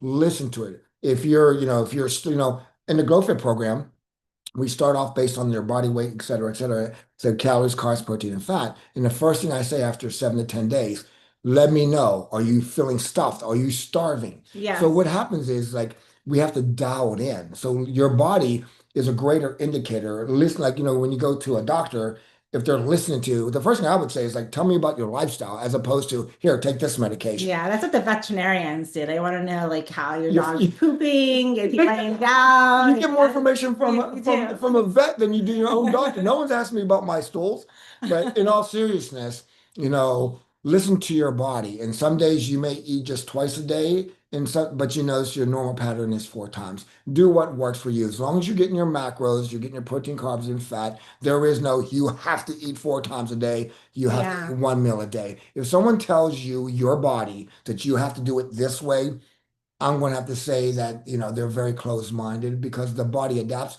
Even my own body, who knows what it's going to be like a year from now? The template will be the same, but there may be variations. Yeah, it's interesting because you got great results eating 4 to 6 times a day. You got great results eating 2 times. 2 times a day, yes. So it's just what fit in your lifestyle, Yes. what you preferred. It's not necessarily the right or the wrong way. Well, whenever I was a younger trainer in my 20s and 30s, people would say to me, oh, I don't eat breakfast, and I would say, you have to eat breakfast. And then as I got older, then I come to realize it's like, oh, wait a minute, you know what? My body doesn't process it in the morning as it did 20 years ago. Yeah. So what I'm trying to say is like some people prefer to train in the morning. Some people prefer to train after they've eaten a few times. What's better? Whatever you'll do consistently and makes you feel great. Where someone else says you have to, do it fast. Yeah, and that's the wonderful thing about the way we do the Yes. programming. It's individualized. Individualized. Well, you don't have to eat Hmm. oatmeal in the morning. If- Like it's not like we're telling you have to eat this and this. No, you get to customize it to what you like. Yes. And like Coach Keaton said, like we might say, oh, for your height and weight and your body composition, this is the proteins, the fats, the carbs that we recommend. And then you might come back and be like, I kind of need it all. And then we'll be okay, well, your metabolism must be slow right now, so we'll move it down a little bit. It's just important that it's customized to you and not you're not doing what like the dogma says. Yes, yeah. Just because someone said you have to eat 20 minutes after you work out. Oh my gosh, yes. All the rules, yes. And to be honest, like after you work out really hard, your gut becomes leaky, like your cell membranes open up a little bit. So it's actually better to wait a little bit after you work out to actually consume food because your gut becomes a little bit leaky. So it's actually contrary to like the whole like bro science, eat within 20 minutes. Your body is the greatest tool that you have. If you listen to it, Oh, yeah. yeah, I We've know. gotten so far away, and you'll be able to listen to your body a lot better as you become healthier, as you become cleaner, as you get rid of like the crap and the smoking and the alcohol and the processed foods. That's the cleaner you are, the clearer you can communicate with your own body, I feel like. The connection, Exactly. for sure. This is an interesting question. I'm Yeah. interested to hear your answer. Sure. So she says, when the veins start to protrude or show in females or males when they work out, the veins in their arms show. When they start to work out, okay. Yeah, so like when you're working Oh. out, if you're like, you know how like you can kind of see like my vein right here where I didn't have that before. Yeah. What does that mean? Like basically. Well, to read her question, she says when a female or male works out their arms. So Yeah. what happens is, like right now, your body's distributing blood throughout the entire body. So if I were to start working my arms, you can just see my arms right now. So what's happening is the heart knows to pump more blood to that area. So what happens is, in order to do so, without getting too technical, you want to get oxygenated blood in there and you want to take out the lactic acid. So what happens is the veins will actually expand to get the job done more efficiently. And here's something that's really interesting, and you can see on my body. For when a person gets more fit, imagine that you need water and you've been walked across the desert and I give you a cup and I give you a straw like this big. Would you choose a straw this big or would you choose a straw this big? So what happens is, no, your blood pressure and everything goes down. The larger your capillaries and vessels are, every time my heart does a stroke, it just zooms through my body and back. And so so veins getting larger whenever you're working out and even at rest, because mine are like hoses. Don't worry, ladies. Don't worry, you will not get hoses. Yeah, I have a little vein right here. You can kind of see it. Oh, that's so cute. Is it cute? Oh my God. But what I'm trying to say is that's a natural byproduct of your body trying to become efficient at putting oxygenated blood into the area that you're working out and take the lactic acid out. And if you're consistent with it, your body will just naturally open up. Thus, all the benefits of remember, oxygen and fat is just a horrible combination. Fat hates oxygen. And so whenever people are fit, their veins are so large because it's very efficient to get oxygenated blood. So it's a win-win. Awesome. Yep. Good answer. Uh-huh. Okay, can one use any of the strategies at an older age to undo scar tissue in the muscle that naturally develops as we age if we never did muscle building exercises so that the muscle workouts we do now in our 60s result in even more muscle gain? I don't understand. Can one use any strategies at older age to undo the scar tissue in the muscle that naturally occurs as we age? I don't understand that. Yeah, I think she might be thinking of what you were saying about like when you build muscle, it's equates to when you equated it to a scar on your skin. Oh yeah. Yeah, so you don't actually build scar tissue Mm, naturally in Yeah. your muscle. Right. The muscle just grows back thicker. I use the analogy of a scar because the muscle gets thicker to protect itself. So it's not like like a scar, because I have a massive scar like right there. So I use that analogy because as my muscles gotten bigger and Dr. Michelle's have enlarged, basically the muscle fibers come back and they go back thicker Yeah. and stronger. So there is no scar tissue. I guess there is, called muscle.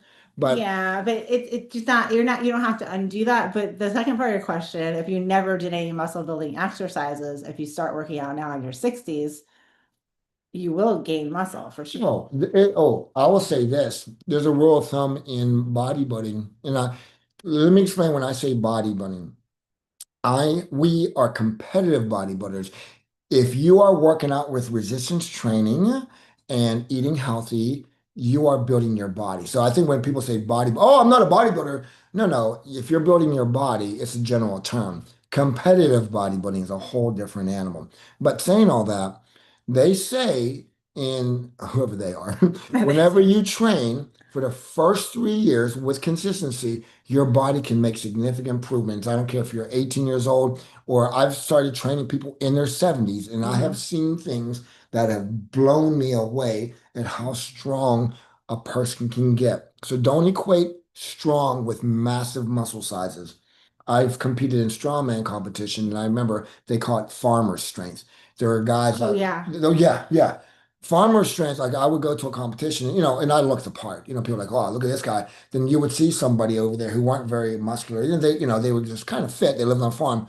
They would destroy me because they were so Yeah, strong. they're used to doing those movements. Yeah, yeah, and they just have that leverage and stuff like that. So please don't equate getting stronger with massive muscles. That's probably of all the things I said today, I want you women to know if you keep getting your body fat to get lower and lower, you will never, ever, ever, I promise, money back guarantee, Yeah. that you won't get bulky. Okay. So don't be afraid of that. Awesome. Yeah. But yes, there is that newbie gain. So if Oh, you've yeah. never lifted before and you start lifting now, you're gonna get some Yeah. great gains. That's exactly what they call it. They call Yeah. them newbie gains. I'm like, am I still getting newbie gains? Yeah, I mean, well, she started training in like January, even though she was working out the whole time, and not to be rude, but she was going through the motions. Well, that's why you didn't change. Yeah. Then all of a sudden, 3 months later, I don't know, you just have a world-class physique. But anyways, What are your thoughts on creatine? And I'm unsure about it because it causes some people to maintain water or retain water. Yes, it does. So creatine can make you retain some water. So if that's like a sticking point for you, if you're worried about that, if it freaks you out, then creatine might not be right for you. But creatine has been researched for a lot of great benefits, from brain health to muscle development to metabolism. They're doing a lot of research on it for a lot of different ailments. So it is a really good, even like a workout enhancer. I take creatine sometimes. I'm not taking it right now. I'll go back and forth. So it's not, I like creatine as long as you're using a clean brand, but it can make you retain some water. So it's not a bad thing necessarily to have a little extra water on you, but if you're gonna freak out when you step on a scale that you're 4 pounds heavier, then maybe and, not. and I'm with her, so I know I know when she's on period. And visibly to look at her, you would never know. Yeah. So don't think like, oh, I want to like blow up like It's that. not gonna make you look No, good. you're not gonna be like the Yeah. Michelin Man. And creatine is safe, and it's been documented and studied. Especially for menopausal women, It creates the for ATP, brain health. yeah, to help to help train. So, in my opinion, it's safe enough if you want to try it. I don't think it's going to hurt, and I think you could get some benefits from it Yeah. because she loves it, and I support that. Yeah. So just make sure when you get one, like look at the ingredients, that there's not like any crap in there. That's my only. What are the best proteins for someone who eats dairy, meats, chicken, etc.? Or who someone who doesn't, I think you meant to say doesn't, because you want plant-based, right? Kelly, so if you wrote someone who does eat, but I think you meant doesn't eat. That's how we're going to answer the Yeah, question. so I'm gonna answer that question. I would say Truvani is a good brand, Organifi is a good brand for protein powder. If you're talking about like foods, you're gonna have to combine foods to make a complete protein most of the time. So I would say there's this great I forgot the brand, but it's a edamame pasta that has like 44 grams of protein per serving, which is amazing. So you can do like legumes, you can do like tofu or tempeh. What else is a good protein? Like nuts. You're always going to get extra carbs and you're always going to get extra calories with your protein. So it's a little bit harder. It can be done. Yes. You just have to be very anal about like planning your foods so you get complete proteins and you get all the protein you need. Yes, yes. And also too, just for your own reference, Google bioavailability of proteins. In a nutshell, what that means is like all proteins are not created equal. So what True. happens is you can have let's just say the whole egg, which is BV, bioavailability of 100, and then I'm just picking one up, 10, whatever. So what happens is your body absorbs the protein intracellularly way more effective. Yeah. So for everybody watching, it's a little bit of, information. If you do bioavailability of proteins, like the glycemic index tells you the sugar content of foods and how fast they release insulin. So those are two things to educate yourself. The glycemic index of carbohydrates and the bioavailability of protein. That's some great education for you guys. Yeah, That that's really good. Yeah, moving forward. So that way you know, oh, if I eat these proteins, I may not like all these proteins, but I want to pick this one because of the bioavailability. It's how well your body absorbs the nutrients. Yeah, but Good for most information. of my plant-based clients, I usually recommend like supplementing with a high quality protein powder just to get enough protein. Yeah, It's a little hard to do if you're completely plant-based. yeah. You don't eat any fish or anything. And to reiterate one more time is that protein is the basis of muscle. Muscle is your metabolism. And so we're not saying it has to be all of it, but I'm gonna go ahead on record right now and say it should be minimum at least 30% of your total caloric intake. However, most of the time, like I said, it's been usually around 10 to 15%. And Yeah, that's where it's failing everybody, women and men. yeah, exactly. Mhm. Yeah, so Teresa, it's not impossible to do it as a vegan. It's a little bit more, it takes a little bit more planning on the food part, just to It can make be. sure that you're getting everything that you need. Mhm. But it can be done. And like I said, there's like tempeh, there's nuts and seeds, there's legumes, there's like things like chia seeds and stuff like that, pea protein, hemp protein. There's a lot of different sources of protein that you can get. You just have to be smart about it. Yeah. And like I said, supplementing with a protein powder, if it's clean, is probably the best thing you can do in addition to eating your whole real foods. Yeah, just add, with this whole Zoom call here, webinar, is increasing your protein will help you guys immediately, like starting today. You'll help prevent the cannibalization of your own muscles. Absolutely. Mhm. How important is creatine? Creatine is an add-on. If you want to add it on, it's not necessary to build muscle, burn fat, increase your metabolism, to do any things we talked about today. You do not need to use creatine. Can it help? Can it give you a little edge or little, like, I don't know, cheat or something? Yeah, it can also help. I mean, if you're someone who likes to take supplements, but like you don't have to take supplements to do any of this. Mhm. Whole real food, clean water, Oh, sleep, oh yeah. exercise. Yeah, just real quickly, my whole life I've used supplements, but I'm telling you right now that if God's sunlight touches it, it's meant for your body. Anything that's rolling down a conveyor belt made in a warehouse is secondary. Do I use supplements? I do because I'm trying to get 200, I got to get about 200 grams of protein every day. I just can't eat that much. But I would not think for a moment, oh yeah, the protein powders. No, I do it because I can't eat enough. Okay. Yeah. So Whole Foods is always the answer. Yeah. And then as far as like other supplements, like, yeah, I'll take a multivitamin or a fish oil and stuff like that, but you don't need to take any supplements. Absolutely. If you have a You balanced just- diet. Yeah, Yes. if you're really eating like what you need to be eating, you're drinking your water and getting your sleep, you're doing your workouts, you're going outside, getting some fresh air, some vitamin D in the sun.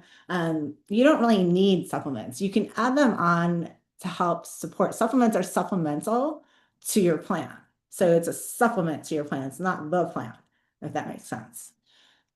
Can you post a replay? Yes, this is actually live streaming on YouTube, so it's going to be available immediately after this on YouTube, and then we will send the replay out with an email with all the links and everything as well. My email on Glow Wellness, can we put that up there somehow? Yeah, so it's just keyjohn@glownaturalwellness.com if people want to email. Yeah, because we've had Keyjohn a few with the males. I would love to talk to your husbands or any males in your lives about that. Yeah. Absolutely, reach out to me for sure. Absolutely, absolutely. We can post a link to the Alpha State too. Okay, yeah.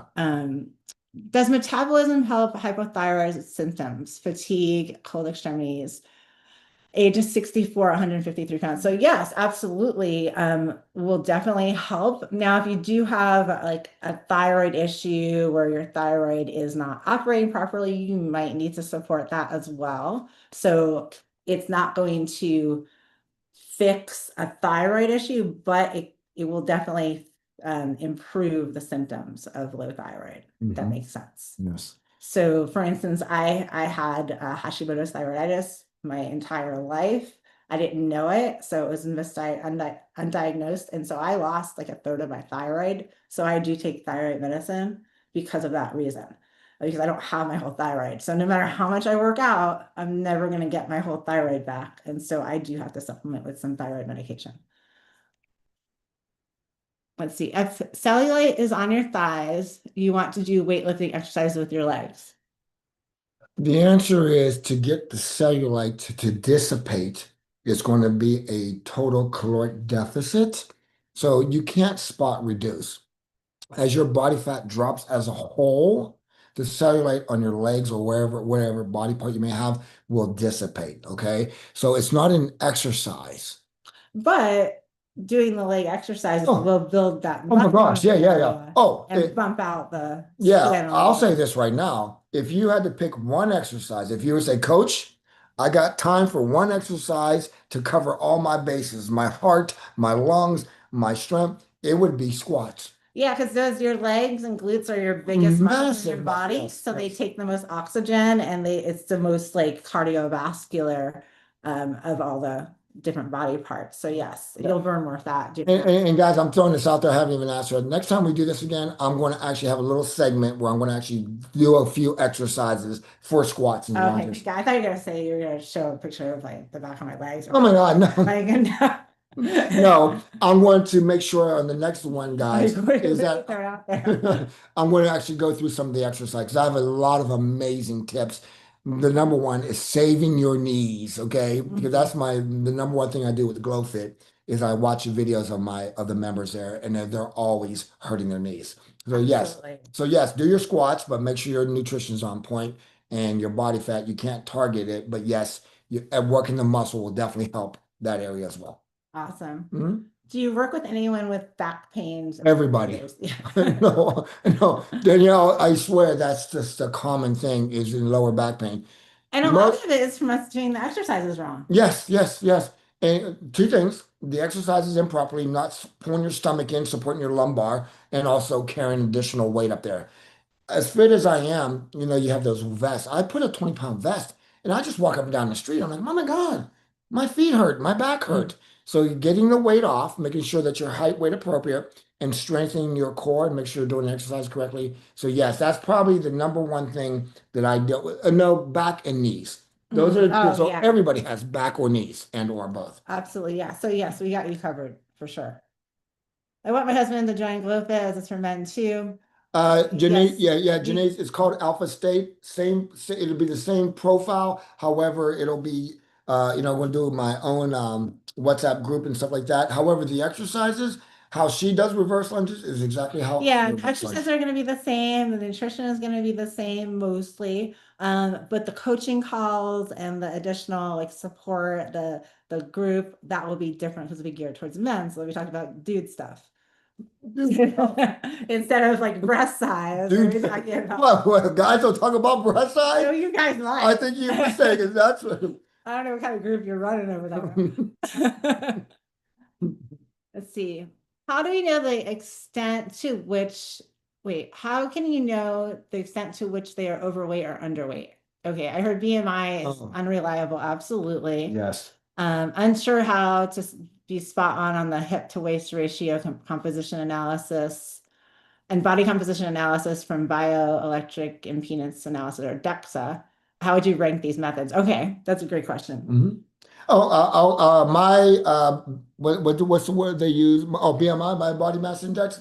I'm 35 pounds overweight. Just Yeah, no. BMI is your height to weight. It Yeah. has no doesn't care if you have muscle or fat.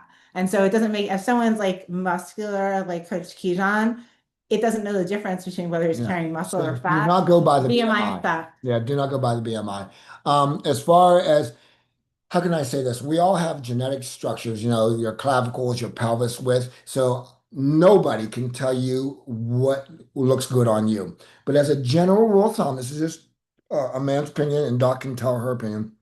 But usually for females, you can have 10 females at 25% body fat, and they're all going to have a different, beautiful shape. Different shape, yes. Okay, so that's genetic. But if you were to ask me what would be a great healthy body fat, anywhere in the 20s, and then athletic is going to be in the high teens, a little bit down. If you can get into the 20s, 28, 27, 26, 25, you're going to look beautiful. That's just my opinion. What's your thoughts on body fat for women? I think like mid to low 20s, I think is what most women want.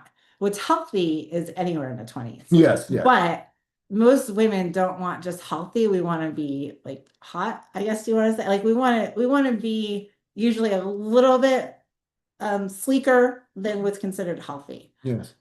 So I think most women watching this would like to be in the 22 ballpark. If you're super athletic, then you're going to be in the teens. Yes, yes.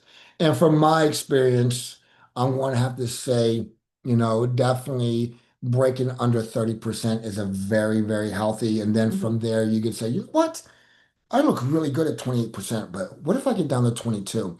And I don't care what age you are, with time and consistency and a proper program, you guys can get into the 20s. I promise Absolutely. you. I promise Absolutely. you. And You that's deserve the best place to be. Yeah, too. you deserve to be there.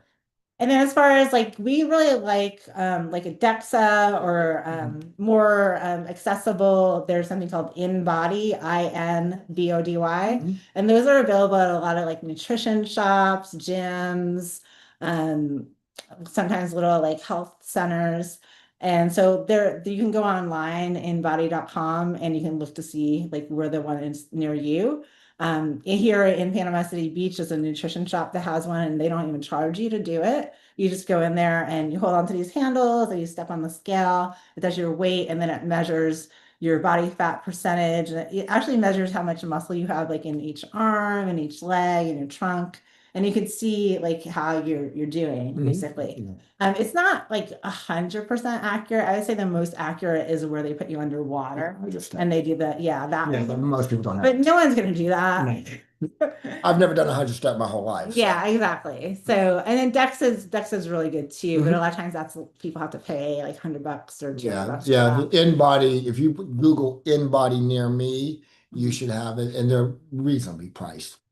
And you know what? If anybody gets the InBody, take a picture of it and send it to me at Keyjohn at glownaturalwellness.com. Correct? Oh, you got it right. It's KIJON. I will take a look at it and I'll give you a free evaluation. Okay? Very cool. I know, right?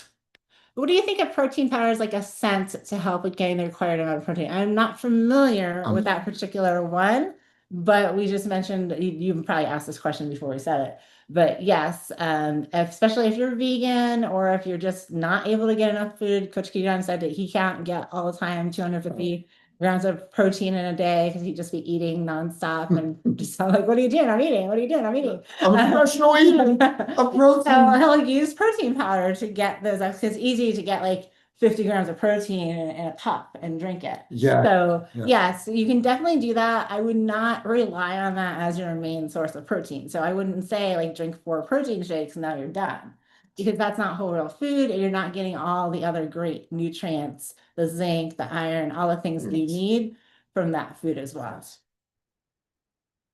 Okay, I joined the Healthy Hormone Club a few days ago. Oh, welcome, Michelle. 68 and overweight with no hormones due to hysterectomy in 2011. I need to have more energy. How do I find out the cost of the GlowFit program?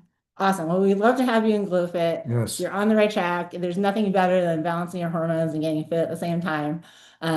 We've found the link in the chat, but you can go to glownaturalwellness.com. You can select shop, and then you can shop by concern. If you pick weight, then it's going to pop up as GlowFit, but I will go ahead and put the link down below. And then the cost of the program, it's discounted by 50% right now. If you use FIT, FIT 50, we have different ways you can join. You can join month to month. Mhm. You can join a 6 month package, or you can join a 1 year package. The 6 month and 1 year come with additional private calls. Mhm. And then, it's roughly around like $199 a month in that ballpark. And I'll just say this right now, since we're getting the questions about the Glow Fit, in body near me, because and take a picture of it and send that to me, so that way we're getting this program up and running ASAP. And nothing's better than having a in-body test or DEXA for those that have DEXA, then I'll know how to dial you in really quickly. Okay, so just kind of, if you guys are contemplating, even if you don't join the Glow Fit, go get that done so you know where you stand. Yeah. It'll tell you how many pounds of muscle and how many pounds of fat on your body. That's what you want to see, and it tells you your basal metabolic rate. So for those that are joining the Glow Fit program, which I'm Yeah. excited about, get the InBody or DEXA, take a picture, send it to me, and we'll get you started ASAP. Yeah, and that's how we are in the program. Like, what are you doing? Send it to us. We'll look at it Mhm. and give you what you need to do. Mhm. And it also, you get that open invitation to come work out with us here in Panama City Oh, Beach. And also, whenever we travel, we're always like, we're going to Pittsburgh. Who's in Pittsburgh? Well, We're going here. tell them about Austin, Texas. Do you want me to invite them all to Austin? Just tell them about Austin, Texas. So on August 9th, we are going to Austin, Texas with most of my team, my Glow Natural Wellness team, at least my management team and my local Mhm. people here at Panama City Beach. A few of our GlowFit members are joining us. Yep. And we are doing something called the DECA Strong. DEKA. And what it is it's fitness challenge where you have 10 different stations. There's a rowing machine, there's an air bike, there's a, what do you call it? Ski machine. There's a farmer carry where you're holding dumbbells and walking. There's reverse lunges, burpees, Yep. sit-ups. And so you have to do each of these stations as fast as you can. We're doing it as teams. So 2 people are sharing the work.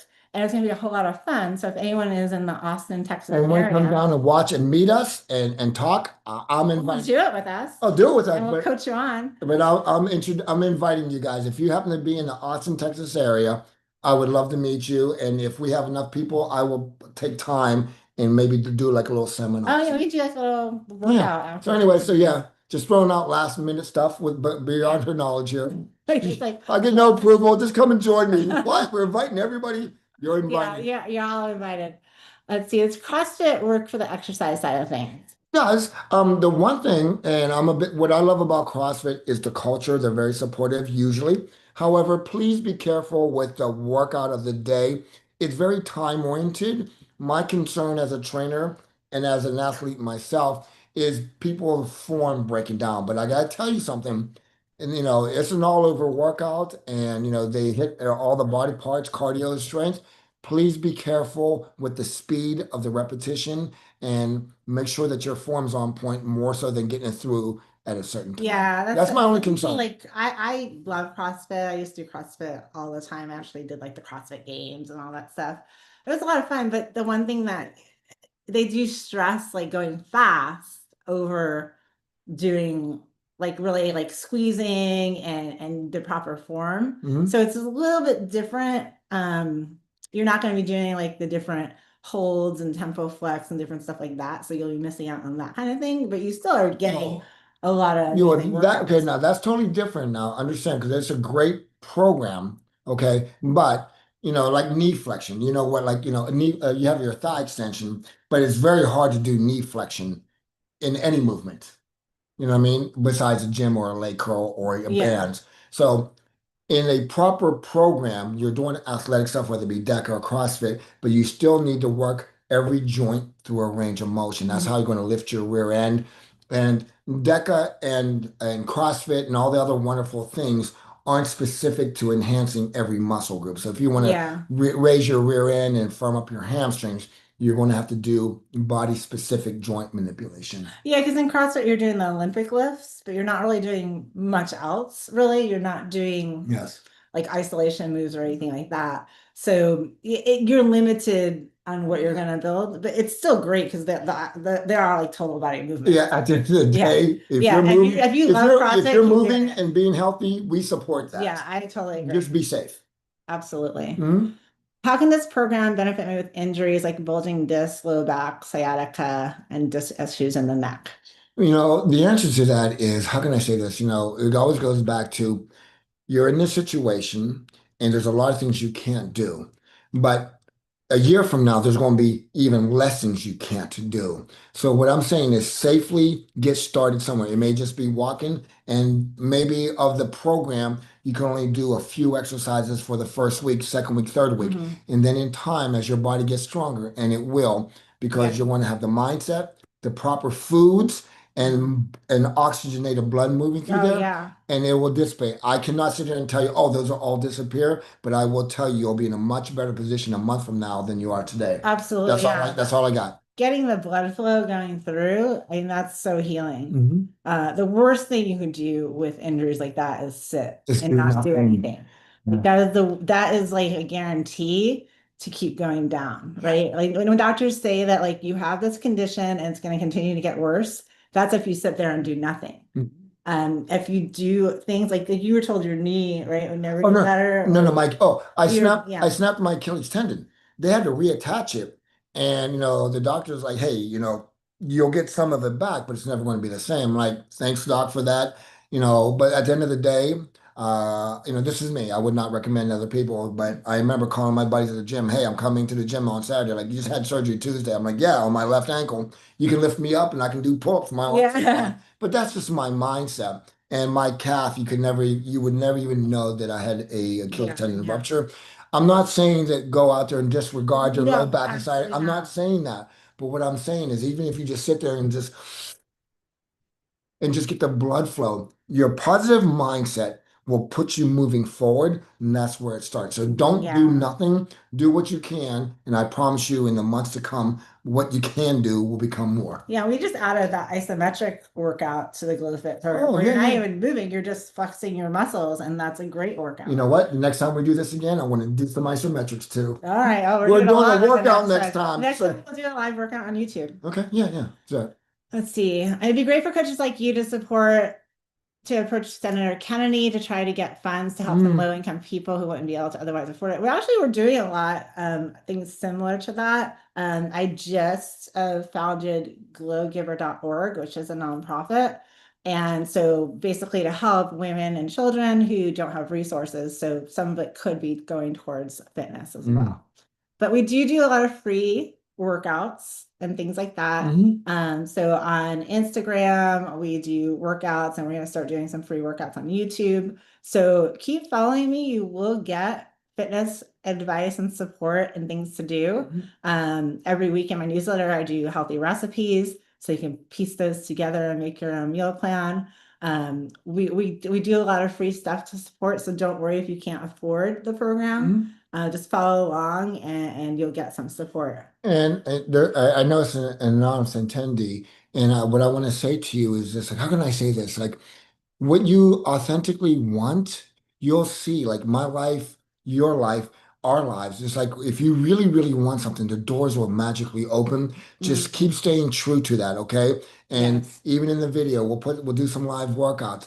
But don't let not having access to this person, place, or thing be the reason why you don't do something. Absolutely. You're doing something in anything, after dinner every night, go for a walk. Watch the doors that'll open, okay? Absolutely. Yeah. If you go right now on my Instagram, actually, Dr. Michelle Sands on Instagram, you can scroll back and we have like 4 or 5, maybe even more workouts that we've done on there. So that could be your plan right there. You will get stronger, you will get fitter. Yes.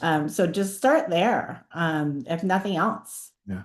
I hate to say this old cliche, but it is so true. Like, where there's a will, there's a way. If you have the way will come, I promise you. Absolutely. Beautiful. All right, let's see. We're getting through. All right, rotator cuff surgery in 2016. Same answer, pretty much. Yeah. Yeah. For me, because I'm having shoulder issues, as mentioned, grabbing a light bell and just doing circles. Do what you can to improve. Don't do the things that hurt you, and the rest of your body's 100% works that. It'll have an indirect effect on the issue that you have. Absolutely. So there's a similar one. She said, a decade ago, my arm was actually twisted by somebody dislocating her shoulder, and she dislocated her shoulder a few times. I feel the muscle strands, tendons, and everything else in there are not in the natural place. And so she's concerned that if she starts to build muscle on top of this like improper foundation, will it make it worse for her? You know, Exactly. I personally, and actually, I just got the some X-rays done on my shoulder because I've had rotator cuff issues for a long time. I have no idea why I did not go get it looked at. At the end of the, It took me to be like, why don't we get that checked out? but I personally, if you're in a position, please go get that checked out first. Yeah. I'm going to say this, like I just physically can't put my arm above my head, but I can do front raises, I can do side lateral raises. So my answer would be go ahead and do the things that cause you no pain. And in the meantime, you probably should get a proper professional diagnosis. That way you're not adding to the injury. Yeah, I would say that's probably a good thing. Yeah. But you would be surprised, like Coach Keyshawn can't do overhead presses. And so we work out, and sometimes I'll do overhead press and he'll do something else. Mhm. So it's not that he's like, oh, can't work out Oh my gosh. because I got a shoulder injury and shoulder day. So it's about like when there's a will, there's a way. Finding what works for you, not doing things that hurt you, because that's your body's sending you a message saying, don't do that. So, but I want to say the difference between causing yourself pain and feeling soreness, right? It's two different things. Yes. So it's okay to push past a little bit of discomfort, but actual pain you don't want to do. Yes. Yeah. Can you say again how much protein to get to be able to lose weight and gain muscle? That's going to depend on your height, your weight, and your current body composition. So it's not the same number for everybody, but a guideline that we've mentioned earlier is 1 gram per pound of ideal body weight. So if your ideal body weight is 150 pounds, then you would eat 150 grams of protein. The other way I like to do it is based on your height. So if you are 5 feet tall, that's 100 grams of protein. And for every inch above 5 feet, I add 5 grams of protein. So if you're 5'4", you'd be at 120 grams of protein per day as a minimum. And just this is a very important, you guys may not know this. Most women, like I mentioned earlier, for those that may not have seen that portion of it, eat about 30 to 40 grams of protein a day. And I always say eat a minimum of 100. And most women's eyes get really big. They're like, 100 grams, that's way too much. And then I'll say, do you even know how many calories 100 grams of protein is? That's a good one. Most of them never do. Okay, so then I say to the person in question, how many calories should the average female eat? And they usually get this right. They'll say, what, 14 to 1500? Yeah, 1500. Some a little less, some a bit more, but 1500. Then I say, okay, so let's go back to the protein thing. 1500 calories. If you ate 100 grams of protein, how many calories is that? They're like, I don't know. The answer is 400. For every 1 gram of protein, there's 4 calories. For every 1 gram of carbs, 4, 1 gram of fat, 9. So for a person who would even get 100 grams of protein, they're eating 400 calories and still getting 1,000 calories from carbs and fat. Trust me on that. You will stop metabolic wasting, losing the muscle. Strive for 100 grams of protein. You will never look back and say, what was I listening to that guy for? You just won't regret that. Absolutely. And in the GrowFit program, based on your body fat, where you currently are and what your goals are, we will tell you these are your macros. Yeah, and we adjust them. like easy plans, follow recipes, shopping lists, all that stuff. And really, once you start eating more protein, you start to like plan your meals around the protein, it gets a lot easier. Yeah, so might sound overwhelming at first, and you don't have to go from 40 to 100 grams in one day. You just gradually increase it a little bit more. Instead of 4 ounces of chicken, maybe you have 5 ounces of chicken. Instead of having 2 eggs, maybe you have 4 eggs, or maybe you have 2 eggs and plus 2 more egg whites, and that's going to make more protein. And one final thing before we move on from that, it's interesting because we call it a program. What I like to say, it's an education. It's almost like how having you guys feel what it feels like to eat a balanced protein, carbs, and fat diet. Because most people don't know what it feels like. So in the beginning, people are like tracking, like I have to track for the rest of my life on this program. The answer is learning what it feels like you'll go ahead and track and with your workouts, then the point is you don't have to track. You Mhm. just naturally eat. So this is more of an education. We call it a program. I hate the word program. Here's why. What do I do when I graduate from the Yeah, program? yeah. Where are you going? Back to where you were? No, you're learning valuable life skills. Yeah, that we're trying to teach life skills. And so we have a design where for the average person, no, most people, they've never tracked. They're like, I don't want to do that the rest of my life. I don't I don't want to do it the rest of my life. And I don't track unless I'm doing a competition. But for the average person out there, even if you join for 1 month and you do that, you will learn so much. So much. It'll be worth 1 month. Absolutely. Mhm. All right, this is a great question. Renee says, I'm guessing there are many in your audience that are 65 to 80 that have never had a regular exercise program who are currently quite fragile and muscle is poor. Yep. So would you consider setting up a program for these folks at this level? Guess what? We did. It's called GlowFit Level 1. So we have within the GlowFit program, there's different phases, and you go from phase 1 to phase 2 to phase 3. And if you're not ready to move past phase 1, you stay in phase 1 until you get strong enough and you get adept enough at the exercises to move to phase 2. So we got you covered here. Mhm. And we won't let you graduate to phase 2 until you have the foundations done in phase 1. And saying that, this is very, very important. I am the master of phase 1. And actually, just what is phase 1? A basic controlled exercise working through a natural range of motion. The proper form. Yeah, and knowing when to tense the muscles, knowing when to that relax, phase 1, when to breathe, this is how to hold your feet, yes. where to brace your body, proper posture, all of that is all included in the exercise demos and how we talk about them. And then also like with the phase 1 and with any of the phases, really, let's say you do the exercise, let's say it's a bicep curl, let's say you did, and then you're like, I didn't feel it where you said you should feel it. Coach Keyshawn will say, why don't you do this? Set up your phone, send me a video from the front, from the side, so I can see you exactly what you're doing. And then I will coach you through how to do it. It's the next best thing to him flying to your house and doing it with you, because we can't do that for everybody. But you can see actually what you are doing and then correct it so that you don't continue to do improper form. Yes. Renee, great question. And this is something that I have to put out there. A lot of people will go to a gym today or tomorrow or next week and sign up. And there are people that have been lifting there for years. And so what happens is they were the newbies years ago. So now they're lifting incorrectly. And so what happens is it's such a bad situation. You have people learning from people who never learned. Oh, yeah, you're copying the guy that's doing it wrong. Yeah. Yes. So it's interesting, I think, the phase 1, learning the proper, it's like I'm the master of phase 1. People are like, I want to go to phase 4 where you are, coach. I'm like, I live in phase 1. Yeah. The exercises we do are phase 1 exercise. Yeah, and we'll add a little tempo flex and all that, a little fancy stuff. But at the end of the day, I don't care if you're 90 years of age, resistance training will help you, and learning the basics, whether you're 18 or 90, is always the best thing. And phase 1 is the most important. And then the converse to that is at 80 years old, someone who's never worked out can do the phase 1 exercises. And then me, who's fitter, can do those same exercises and get the same amazing results, because I'm going to do it with more weight. Way more weight. I'm going to do maybe some little holds or whatever at the end.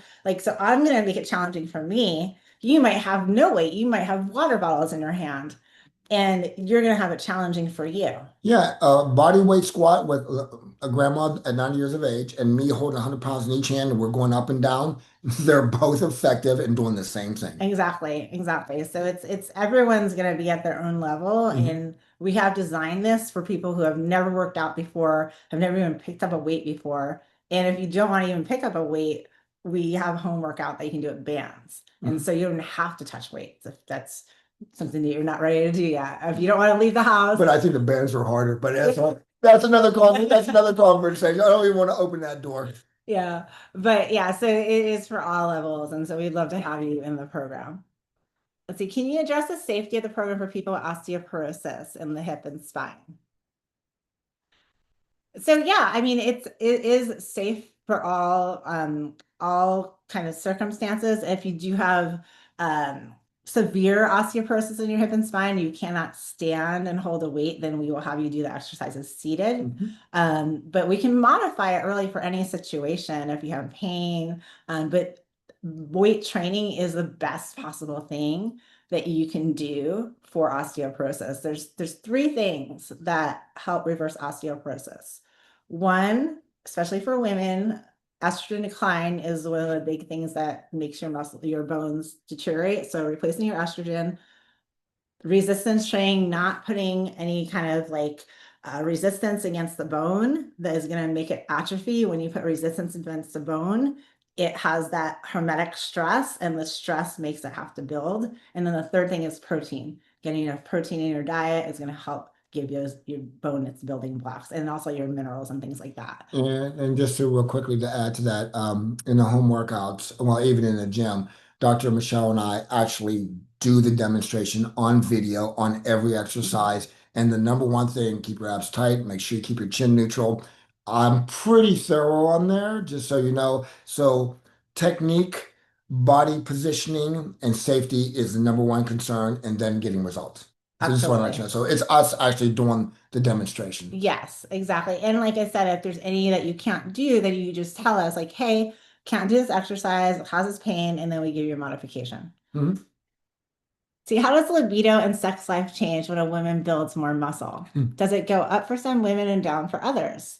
In what cases would each direction occur? Okay, I can take that one. So, Thank you. It just for women. Okay, well, I'm glad you took that. Well, so libido is closely tied to a few things. One, your energy, two, your confidence, and three, your attraction to your mate, right? So your energy will increase as you build more muscle and become healthier and drop fat. As your metabolism improves, your energy increases. Your body composition is going to you're going to look and feel amazing in your body, and you're going to want to take your clothes off and jump on your man. And so therefore, like, your sex drive is going to go up. Now, in what cases would it go down? It might be if you're overtraining, not getting enough nutrition, you're exhausted at the end of the day because you're not restoring your body with proper sleep, enough water, enough food, if you're overtraining. And so in that case, your libido might go down because you're just too exhausted, right? You just don't want to do anything. I think that few of the biggest reasons why women have low libido is when they're freaking tired, like they're just exhausted. Two, their hormones are kind of in the tank, and then building muscle will actually increase your testosterone, which is going to help with your sex drive as well. And then the other reason why women don't usually have a libido is sometimes they don't feel comfortable in their body, like they just don't feel like sexy, and they don't want to take their clothes off. And then the other thing is the weight training will not help if you're not attracted to your mate. So That's the chemistry there, then that's a whole nother conversation. Lie down on my couch now. So yeah, so that's a different conversation, but it might give you the confidence to let go of someone who's not serving you anymore. Just saying. But yeah, so that's kind of how that works. So yeah, it definitely will help your libido, your sex drive, your hormone balance, all of that, your energy levels. So much different amounts of water, they say. So, okay, so that's like backwards. A lot of people say you should get different amounts of water. Yes. How much water do we say you should get? I've been preaching for the most part, and like I said, my clients, they get to a level, they start dropping body fat. Um, uh, I don't have a definitive answer. It's easy for me to spit out 1 gallon, but for 100-pound woman, that's a lot of water.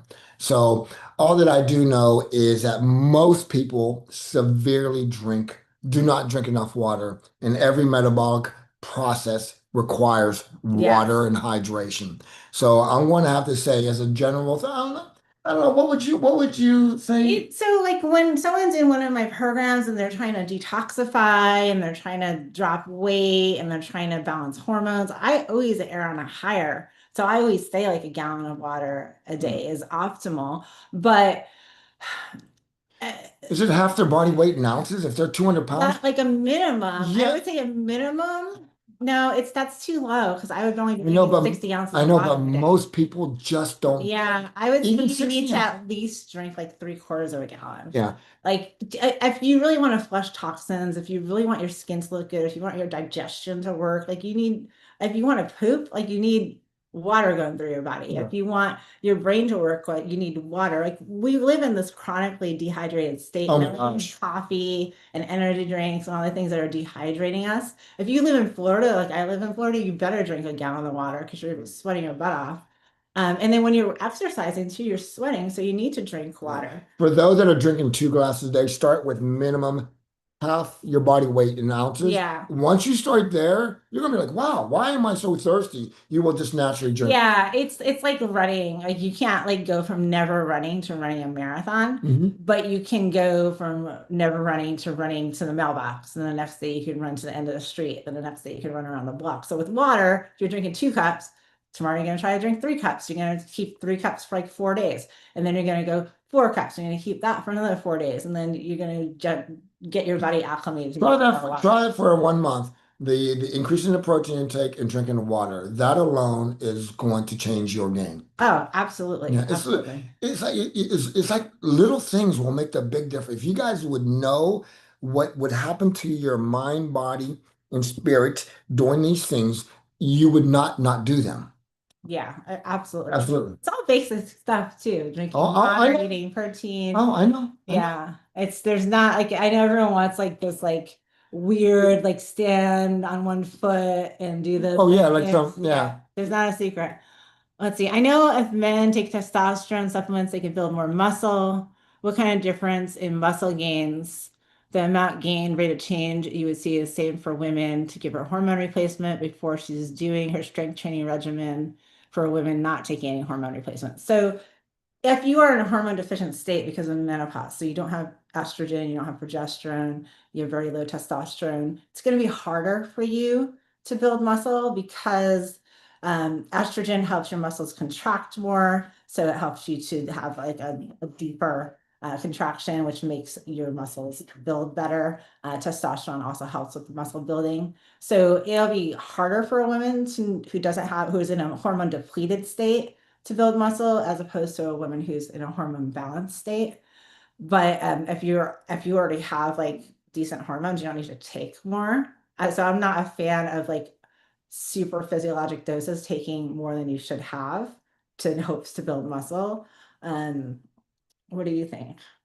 Yeah, at the end of the day, just whether it's protein or how much you should exercise or what type of exercise, I think finding a good balance, so yeah, super physiological doses of anything, protein, even exercise, but you're the doctor and that's your specialty, Yeah. so I don't know. I think it's possible to build muscle without having balanced hormones, but it's a lot easier and efficient to Oh, do so with balanced oh, hormones. without Yeah. without a doubt, just your energy level Yeah, exactly. is more stable. So that alone, is something worth looking Your into. sleep, because you need sleep, you need to recover Hmm. from working out. So your sleep is actually when you're going to be building the Yeah. muscle. So if you're not sleeping properly because you don't have any progesterone, your estrogen's out of whack, you get hot flashes and all that stuff is happening, it's going to make it harder for you to recover. And all the things are harder. Yeah. So is it possible? Could you do it? Like if I was on a desert island and I couldn't have any hormones, I could probably still maintain my muscle or Yes. maybe even build some muscle. It wouldn't be as easy, Yeah. as convenient, as Yeah. favorable. I'm going to say the least amount needed to keep you at optimum levels. But I will tell you, I actually don't take any testosterone. So women do not need testosterone replacement in order to build muscle. I don't take any testosterone. My body makes enough as it is because weightlifting actually helps your body to make more testosterone. So I don't take any testosterone. I take a little bit of DHEA, which converts to testosterone. So, but yeah, you don't need to take, like women don't need testosterone to build muscle, exogenous testosterone. Question is, I don't see how I'd be able to eat that much food to get that much protein. Remember, 100 grams of protein is 400 calories. Yeah. That's not a lot of food. Yeah. However, you're eating more than just protein. I'm not saying just eat protein. There are people out there that are doing protein The only. carnivore diet. Yeah, and that's fine if that works for you. But I know for me, my body needs carbohydrates I'm the biggest fan of protein and fats. I believe that's one of the main reasons why my skin and everything is very healthy. Yes. Because I was programmed when I was younger, talked to me by the gurus to go to a fat-free diet. Oh yeah, My we jo all the women on this call are like oh my age, and we all grew up like yeah, yeah, yeah. fat-free nation, No. Snackwells, cookies, Twizzlers, Oh my Red God, you Buns. got worse It from was there. fat-free, it was better. Yes. So, we talked about earlier about being a vegan, right?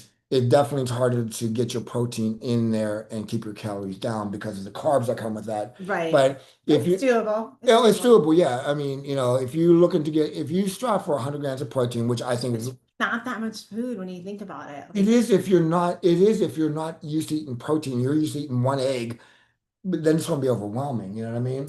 But Yeah, it's not. But it's all it's relative. like eating toast and some other stuff with the egg. So you just take a piece of toast off, put another egg on, or put some ham on there or something else. Hmm.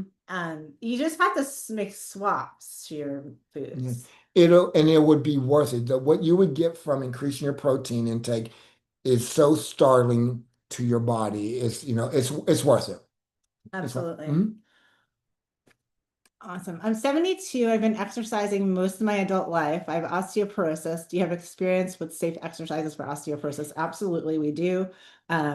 Definitely. So yes, we can help you. Yes.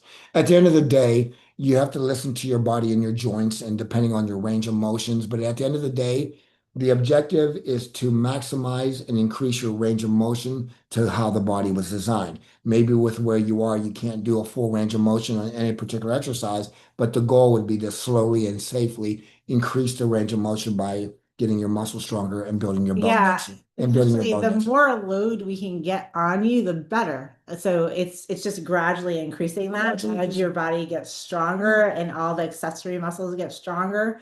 Then when we can get more load on those bones, then that is what's going to make them build. And as mentioned, the worst thing you can do is nothing because Mm, you're guaranteed to slowly regress. That's guaranteed. absolutely. Yeah. Mhm. So the weight training, like I said, it's one of the three things that is going to help benefit your osteoporosis for Mhm. sure. I like to work out first thing in the morning. I take a pre-workout first thing. Should I try a different routine to get me energized? Is that amount of caffeine bad upon rising for the day? I don't think it's bad. I think ideally for women hormonally, it's good to try to get some food before the high dose of caffeine if possible. Theoretically, what do? I have the caffeine first. So if you have any cortisol imbalance issues, you'd want to try to have some food in your belly before you do the pre-workout. But if you don't have cortisol imbalance issues, then that's absolutely fine.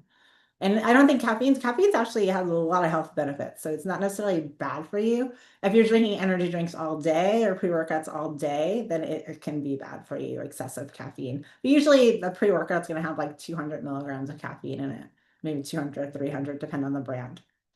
So that's fine.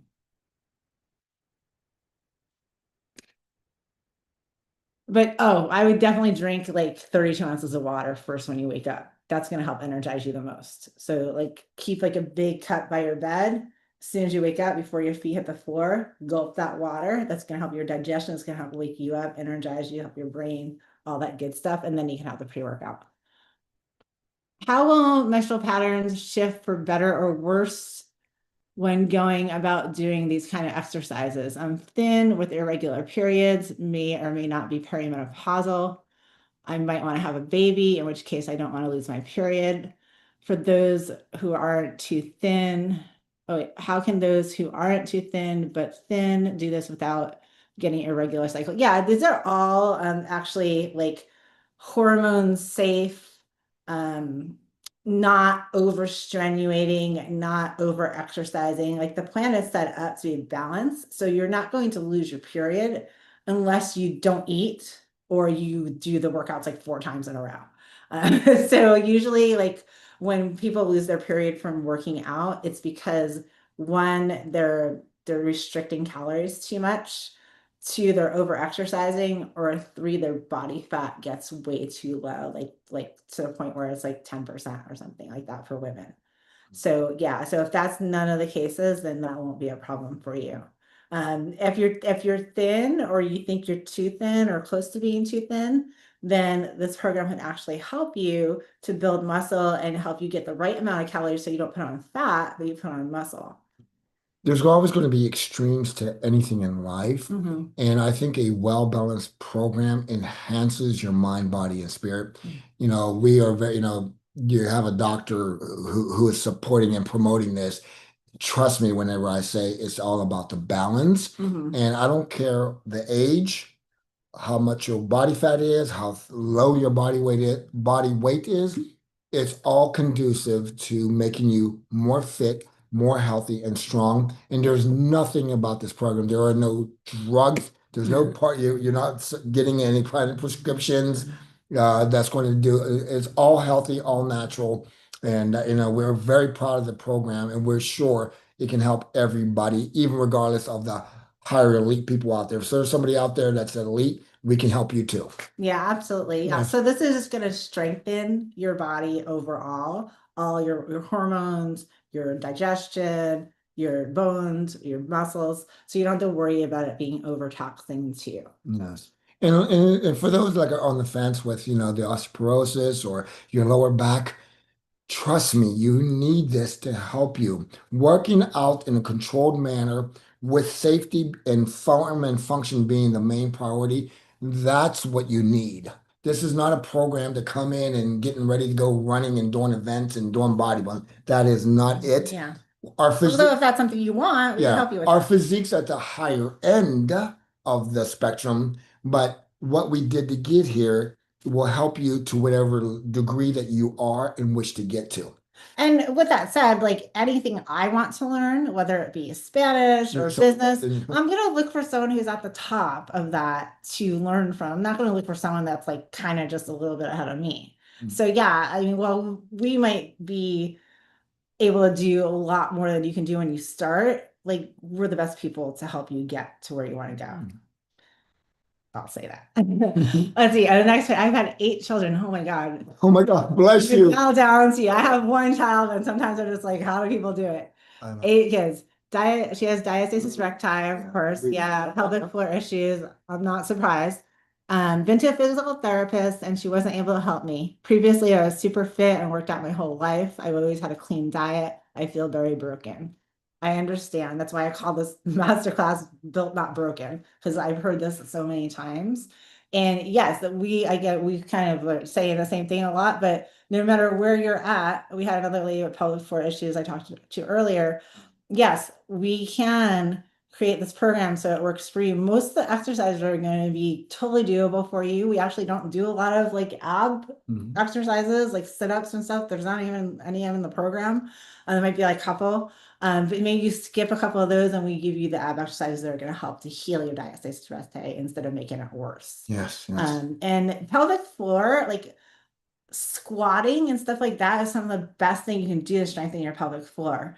Our lower body exercises are some of the best pelvic floor strengthening exercises you can do.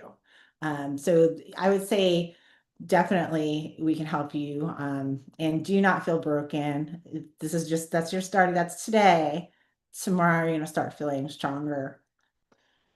As you start moving the body, the body is just one massive unit. It all works together. So believe it or not, and she mentioned this in the beginning, she'll do upper body and I'll have her flexing her legs. She says, Coach, why are you flexing my legs? I'm doing my bicep. And the concept here is that the body, mind, and spirit all function as one. So, with your core and everything like that, just keeping your abs tight, even when you're washing dishes. This is not about a 1 hour program that you do during the day. This lends to everything that you're doing, picking up your children or doing the laundry. So we want your core and Yeah. everything else strong. So guys, try to remember in a fully functioning program, it's not about what you're doing for an exercise program. Sorry about that. This program is about making your mind, body, and spirit, your physical aspect, strong for all of life. The hardest thing is maybe picking up the groceries while you got Yeah. 6 kids running around. Well, that's how people always get hurt. They get hurt like like picking up groceries or doing some like Yes. like picking something up off the floor. That's how they end up getting hurt. Yes. And so, when you're strong in all areas and you're able to do all kinds of things. And I don't know how old your 8 children are now, but if they're still in the house, like it's going to help you do all kinds of stuff with them. Yeah. I know you're doing a lot of laundry. That's for sure. Oh my God. Let's see. If I join now, can I start the program mid-August? I won't have internet access. Yeah, you can totally do that. You can just let us know when you want to start. You can even do like an initial call with us and get like your diet down. So you could start doing that. And then, you can definitely hold off if you want to start And later. don't forget your body fat test, Kiki. Okay, so just want to let you know because I'm on top of it. Just so you know. Yeah, so you can definitely start now. And if you just want us to hold it until mid-August, that's totally Oh my fine. God, gallon of water. Should you lift weights every day? In the program, we have 3 weight training days. So Monday, Wednesday, Friday, or you can pick any days that you want. You do not need to lift weights every day. You actually should leave your body some time to recover. Could you lift weights every day? If you broke it up and you did like shoulders one day and legs another day and kind of did the body parts differently, you could, but you do not have to. Let's see, for me, the weak link with using weights is my hands have hypermobility, particularly thumbs and wrists. This limits the amount of weight I can hold. Do you have solutions? Yes, we have somebody else in the program that has the same exact issue. So we do have ways to go around that. All right, you're welcome, Kelly. Let's see, I'm 75. I've lost 50 pounds. Great. Congratulations. Following a whole food, plant-based diet. I need to lose 50 more. I've gotten off all prescription medications, including hydrochlone for bone arthritis in both knees and shoulders. Wow, I'm so proud of you. Let's just take a moment to just like say, amazing job, Teresa. Do you think this is doable for me? Absolutely. Have you ever had a successful client like this? Yes, we have many women in your age range who are coming back from surgeries, coming back from overcoming traumatic life circumstances, different ailments and illnesses, and they are getting amazing results in the program.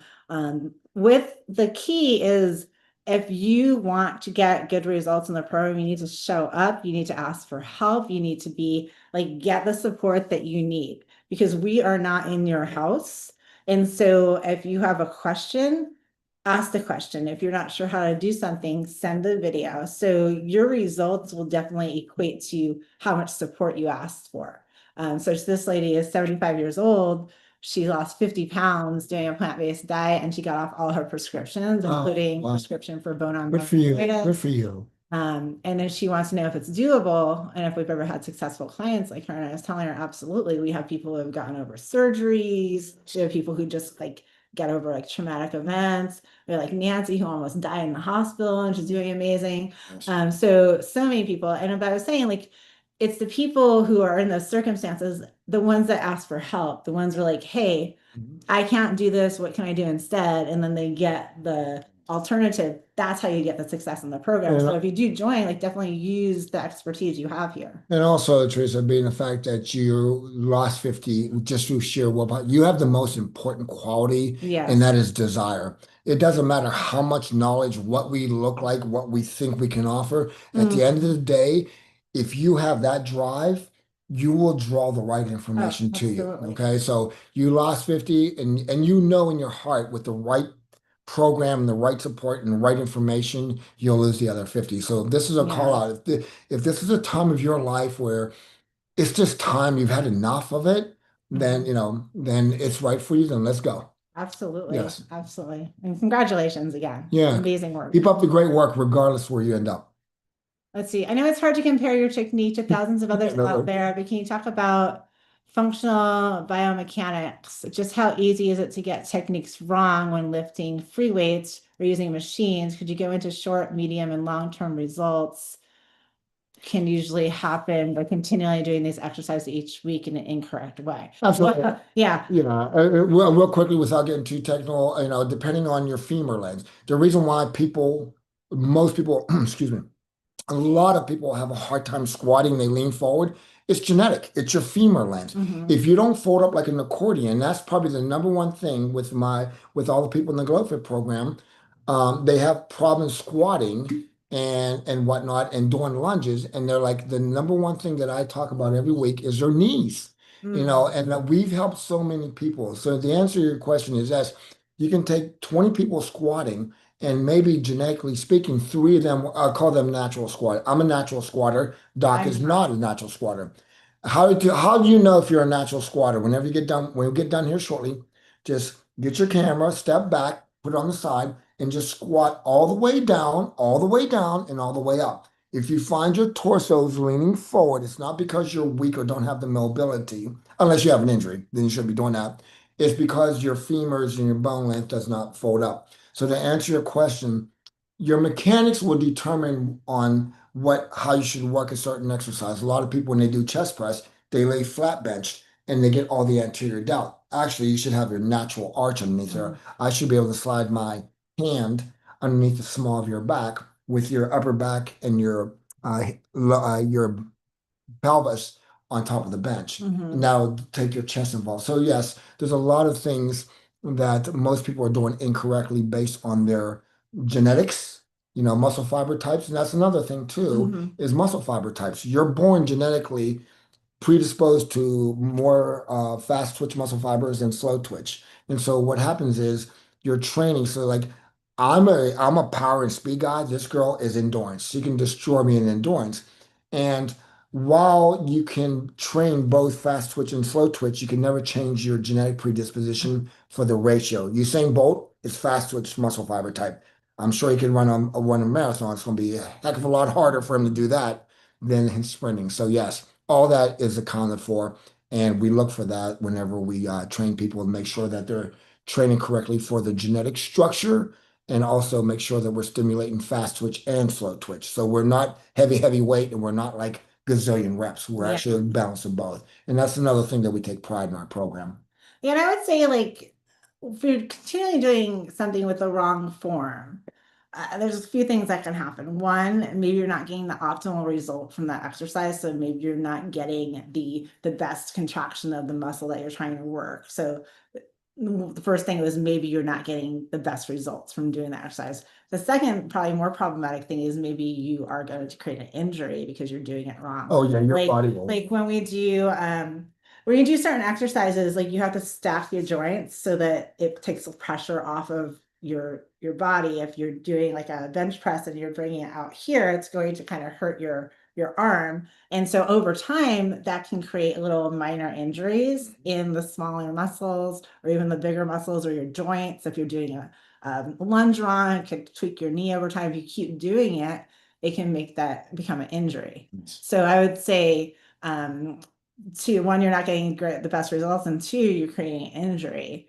that can be, problematic down the line. So I would always say like doing proper form is first and foremost the most important thing. If you're going to do exercise, or whether you do no weight, very, very slow, very few reps, but the proper form. And then once you get the form down, then you can add the weight on, you can do more reps.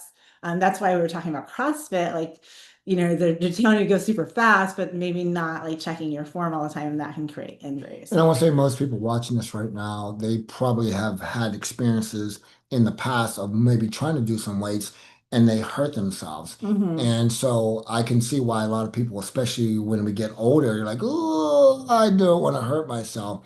And so we take great pride on, that's why I watch videos all day of the members.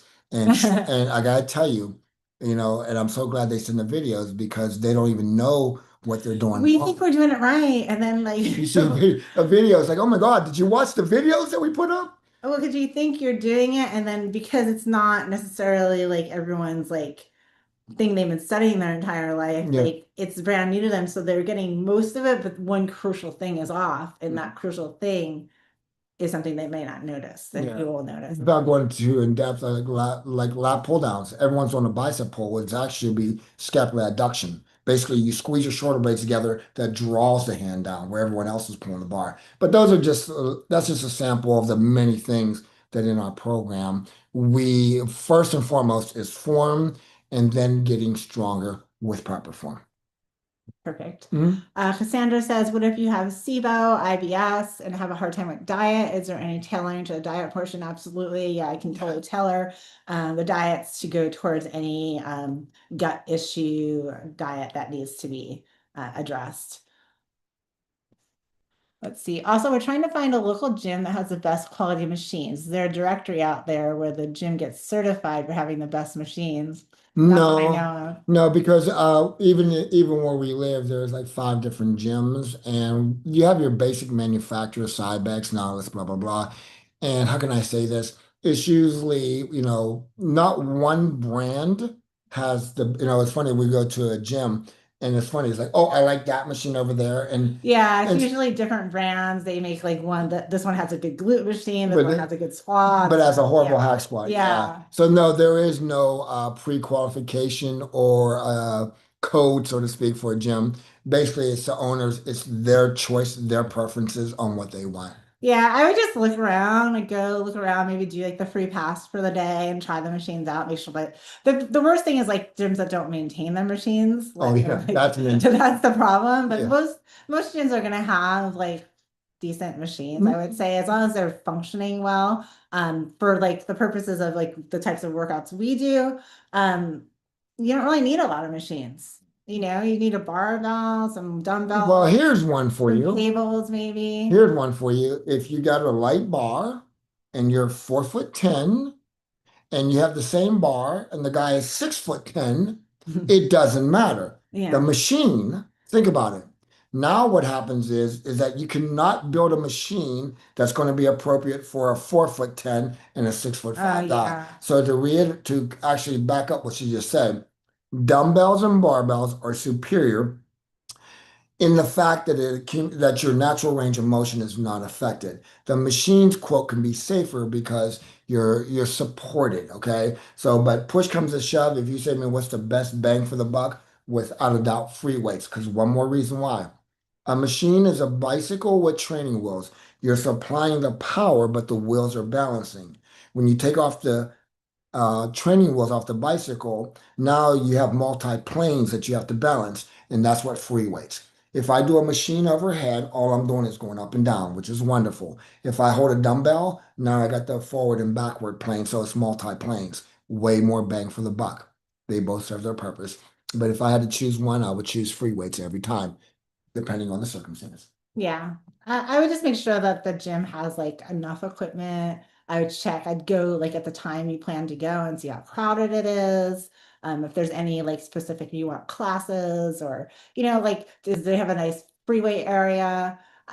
And if it's clean, things like that. That's the things I look for in Yeah, a and gym. do they have wipes? Or is it like the common thing for people to wipe down their equipment? Yeah, yeah. That's what I'm looking for. Is like, are people cleaning up after themselves? You come over there and there's a big old stain. I mean, big old sweat stain. They're like, "Excuse me, are you gonna wipe that down?" Yeah, like is the equipment like newer looking? Does it look like it's from the 70s? Like that kind of stuff. Mhm. That's what I'd look for. Let's see. I have estrogen dominance. How would weight training shift this pattern I found in my recent Dutch test? Well, that depends on a lot of things. It depends on why you have estrogen dominance. Do you have estrogen dominance because you're not making progesterone? Do you have estrogen dominance because you're not detoxing your estrogen? How are your other hormones? What's your current lifestyle like? Are you exercising at all? How are you eating?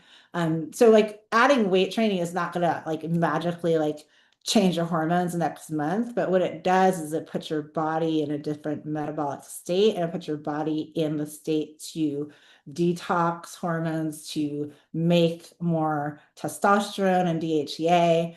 So it will help hormone balance in that kind of indirect way, but it's not going to like magically change your hormones in absence of the rest of the lifestyle. So hopefully that helps. Like if you're not making progesterone because you're in menopause and your ovaries are no longer making progesterone, weight training is not going to cause you to make progesterone, but it will help you make more testosterone. Testosterone is the one hormone that women can make from lifestyle. So from heavy weight training, eating enough protein, getting proper sleep, you can make more testosterone. You can't do that with the other hormones. So hopefully that makes sense. How do we find more information about the Alpha State program? You're going to email Kijon, Kijon, at glownaturalwellness.com, and he will send you a link. It's not on our Glow Natural Wellness website, but it's on our app. Let's see. When trying to lose a lot of weight, if muscle weighs more per gram of weight relative to fat, how do we actually go about losing weight? When trying to lose a lot of weight, let's just put the correct wording when we're trying to lose body fat weight. Mhm. Okay, so that's very important. The reason why I say that, when women come to me like, "Hey, coach, I lost 10 pounds. I'm so happy." I'm like, "That's wonderful. Let's get your body fat. You lost 10 pounds of muscle. We failed." So it's not about weight loss, it's about fat loss. Yes. Okay. So that's very, very important because whenever I do the body fat and she loses, 4 pounds of fat, I'm ecstatic. Okay. She loses 4 pounds of muscle with something Yeah, we're according. happy about that. And so if muscle weighs more per gram of weight, well, 10 pounds of muscle is the same as 10 pounds of fat. Mhm. How do we actually go about losing weight? Calorie deficit is how you go about losing fat.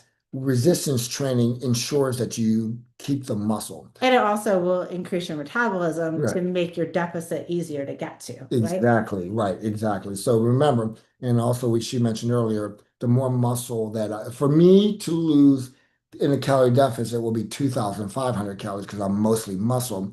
For somebody else who's my height and weight with more body fat than muscle, their calorie deficit is 1,600 calories. Yeah. So muscle is youth. Muscle is that motor that everybody wants more of. You cannot have, for a female, it's impossible to have too much muscle. There's no such Yeah. thing. With that said, let's say you're currently 160 pounds and your ideal is 120. And you start lifting weights, you start eating right, and you're starting to lose body fat. You might put on a pound of muscle and you might lose 10 pounds, 9 pounds of it fat, 1 pound of muscle. So you actually only lost 9 pounds. You know what I mean? Like, and that's good.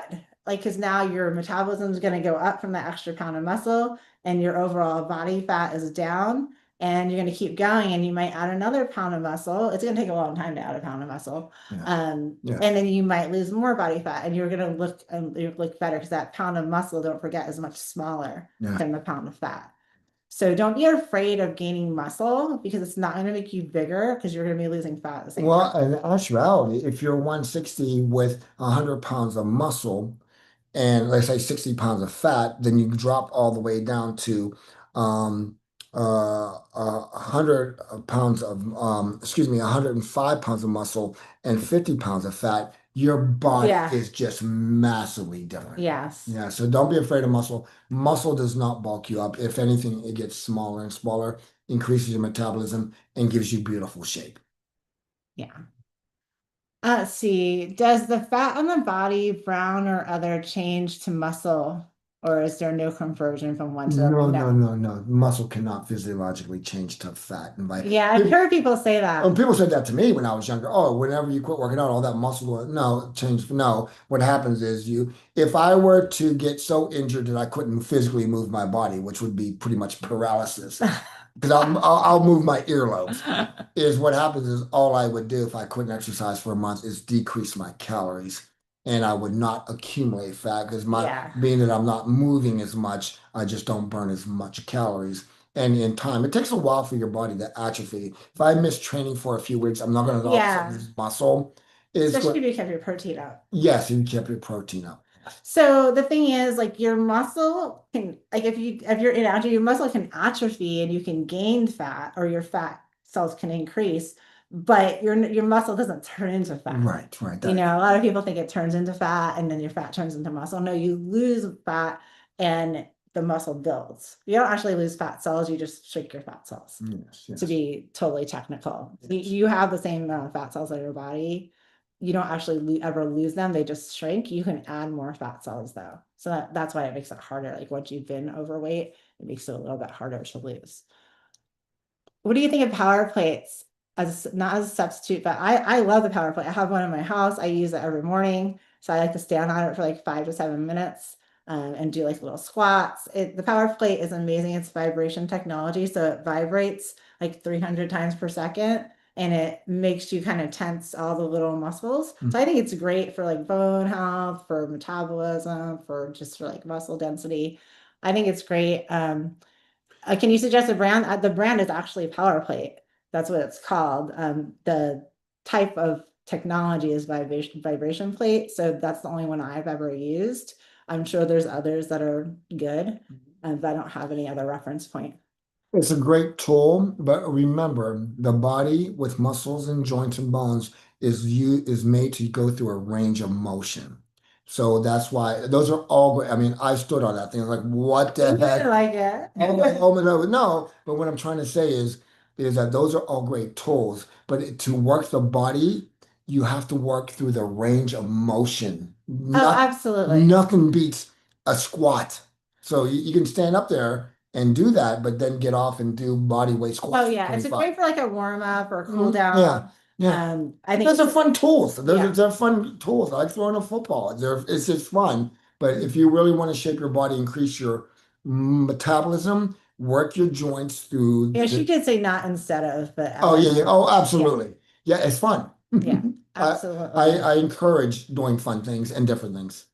All right. Let's Yeah. it's too 2:40, boring. yeah, Holy shit, we've been on here. I know. Oh like, my God, it's like the marathon. All right, I'm gonna answer two more questions, and then I'll download the Q&A. Maybe we'll come on and do like during the week, maybe we'll do like a live or something. If we do it If we again, yeah, do. the next one, guys. So if you guys are watching this, the next one is I'm going to do a little demos because I'm really adamant about showing. Let's do a live workout. Why don't we just do a live workout? But we should still answer these questions. Oh, we can answer the questions, yeah. We'll All do right. both. We'll figure it out. We'll figure it out. Next question, it looks like it's about blood type diet. I don't really subscribe to blood type diet. It's actually been shown that like there's no actual science behind it. It's just like real.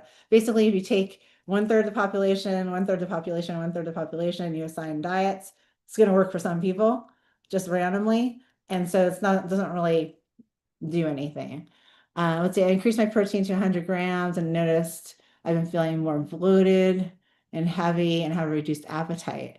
Do you have any insight? It might be because you don't have enough hydrochloric acid in your stomach to break down the protein, in which case you might want to substitute or supplement with like betaine HCl, hydrochloric acid. A lot of times as people get older, they stop producing their stomach acid, and that makes them harder to digest protein. So you can supplement with an HCl supplement, and that will help you not get bloated. What about using creatine? We addressed that already. I tried macro counting and it was stressful. Do you help with menus? Yes, we do. I can never hit my macros. Plus, I don't eat wheat, gluten, or dairy, soy, chicken, pork, or eggs. That's okay. We can still accommodate that. I don't eat wheat, gluten, dairy, soy, pork. So I do eat chicken and eggs, but we can take those out as well, and you can still do the plan. Is detoxing part of your programs and any helpful information on detoxing? We do have a 10-day detox that we start with. It's really great because you get like a quick win, it cleans your body out and gets your body ready for the program. All right, I'm going to thoughts on HMV. That's another thing that you can add in. It might give you negligible benefits. Some people really love it. Nothing wrong with it. You can totally add it in, but it's not necessary to have success. My little quick tidbit, just because I've been doing this my whole life, training hard for a high level and keeping my metabolism up.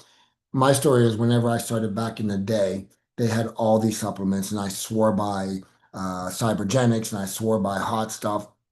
And then as the decades and years went by, those products went away. So everything that existed whenever I was in my 20 no longer exists. So I'm going to go on record and say if it was touched by life itself and by the sun and God, that's going to be better for you than any supplement on the planet. Any protein powder, HMB, creatine. If you're eating great foods and moving the body, that's all that you need. You're already eating like optimally. You're already exercising optimally. You're sleeping optimally. You're drinking your water. Then if you want to go ahead and add in the extra things, go ahead. Yes. It's like a little. But if you're not doing all those things, they're not going to work as well. Nothing works. Nothing. Yeah, you're better off spending the time like focusing on getting higher quality food and then not spending money on an extra supplement. I'd rather you buy organic chicken or organic eggs or organic beef and eat that and then not worry about the other thing. And then it goes into the other question, is eating a lot of protein dangerous? It's not if you're eating high quality protein.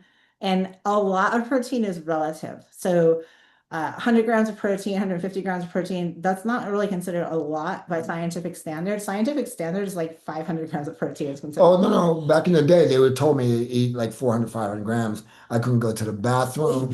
So the answer is yes. Yeah, too Absolutely. much. Yeah. Absolutely. But even at 30%, I was eating like 90%. But 30%, 40% of total calories is not. Yeah. And it really depends on the individual too. Yeah. All right, we're gonna wrap it up because it is getting kind of late. I will put in the chat one more time the link to the GlowFit program. And thank you, while she's doing that, thank you guys so much for taking the time to spend with us. And for those that are Yes. watching the replay, we are very confident in the program, the Alpha State for Men. I'm excited about that Yeah. because the men need help too. And I don't know, we're very grateful for your time. Absolutely. For those that If we can feel, get to your question, I am going to download all the questions and I'll either answer some as like Instagram lives or YouTube shorts.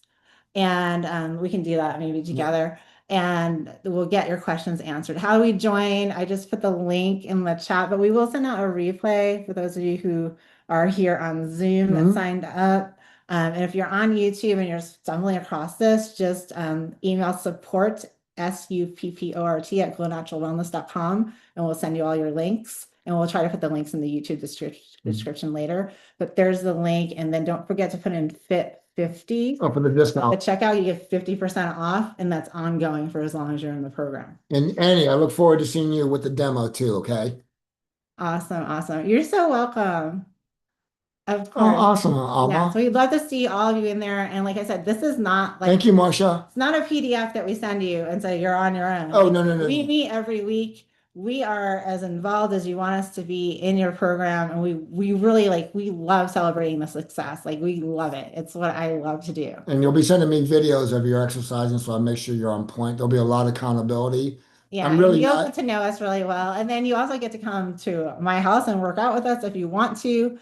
We will let you know when we're traveling across the country and maybe we're coming to your city and we'll meet up with you. Austin, Texas. Yeah, Austin, Texas is next. So if you're in the Austin, Texas Thank you, Mary. area, Thank you, we'd Mary. love to see you. Thank you guys all so much. Again, glownaturalwellness.com. If you are looking for the GlowFit program, you just search GlowFit and you'll find it in there. Fit 50 is the discount code. And if you have any questions at all, reach out to us, support at glownaturalwellness.com. If you want to talk to Coach Kijon about getting your husband's fit or the men, it's Kijon, Kijon at glownaturalwellness.com. Oh, I just left Canada. We were in Kelowna, but I'll probably be coming back to Canada again. Actually, I'm coming back to Canada in September. Middle of September, I'll be back in Kelowna if you're anywhere near that. All right, you guys. It's been wonderful seeing you guys. So fun. I always like talking about It's never too late, guys. Never too late. And you're never too ill, too hurt, too injured to do something to improve your health. Yes. If you can watch this video, if you can hear my voice, we can help you improve. God bless. Love you. Bye.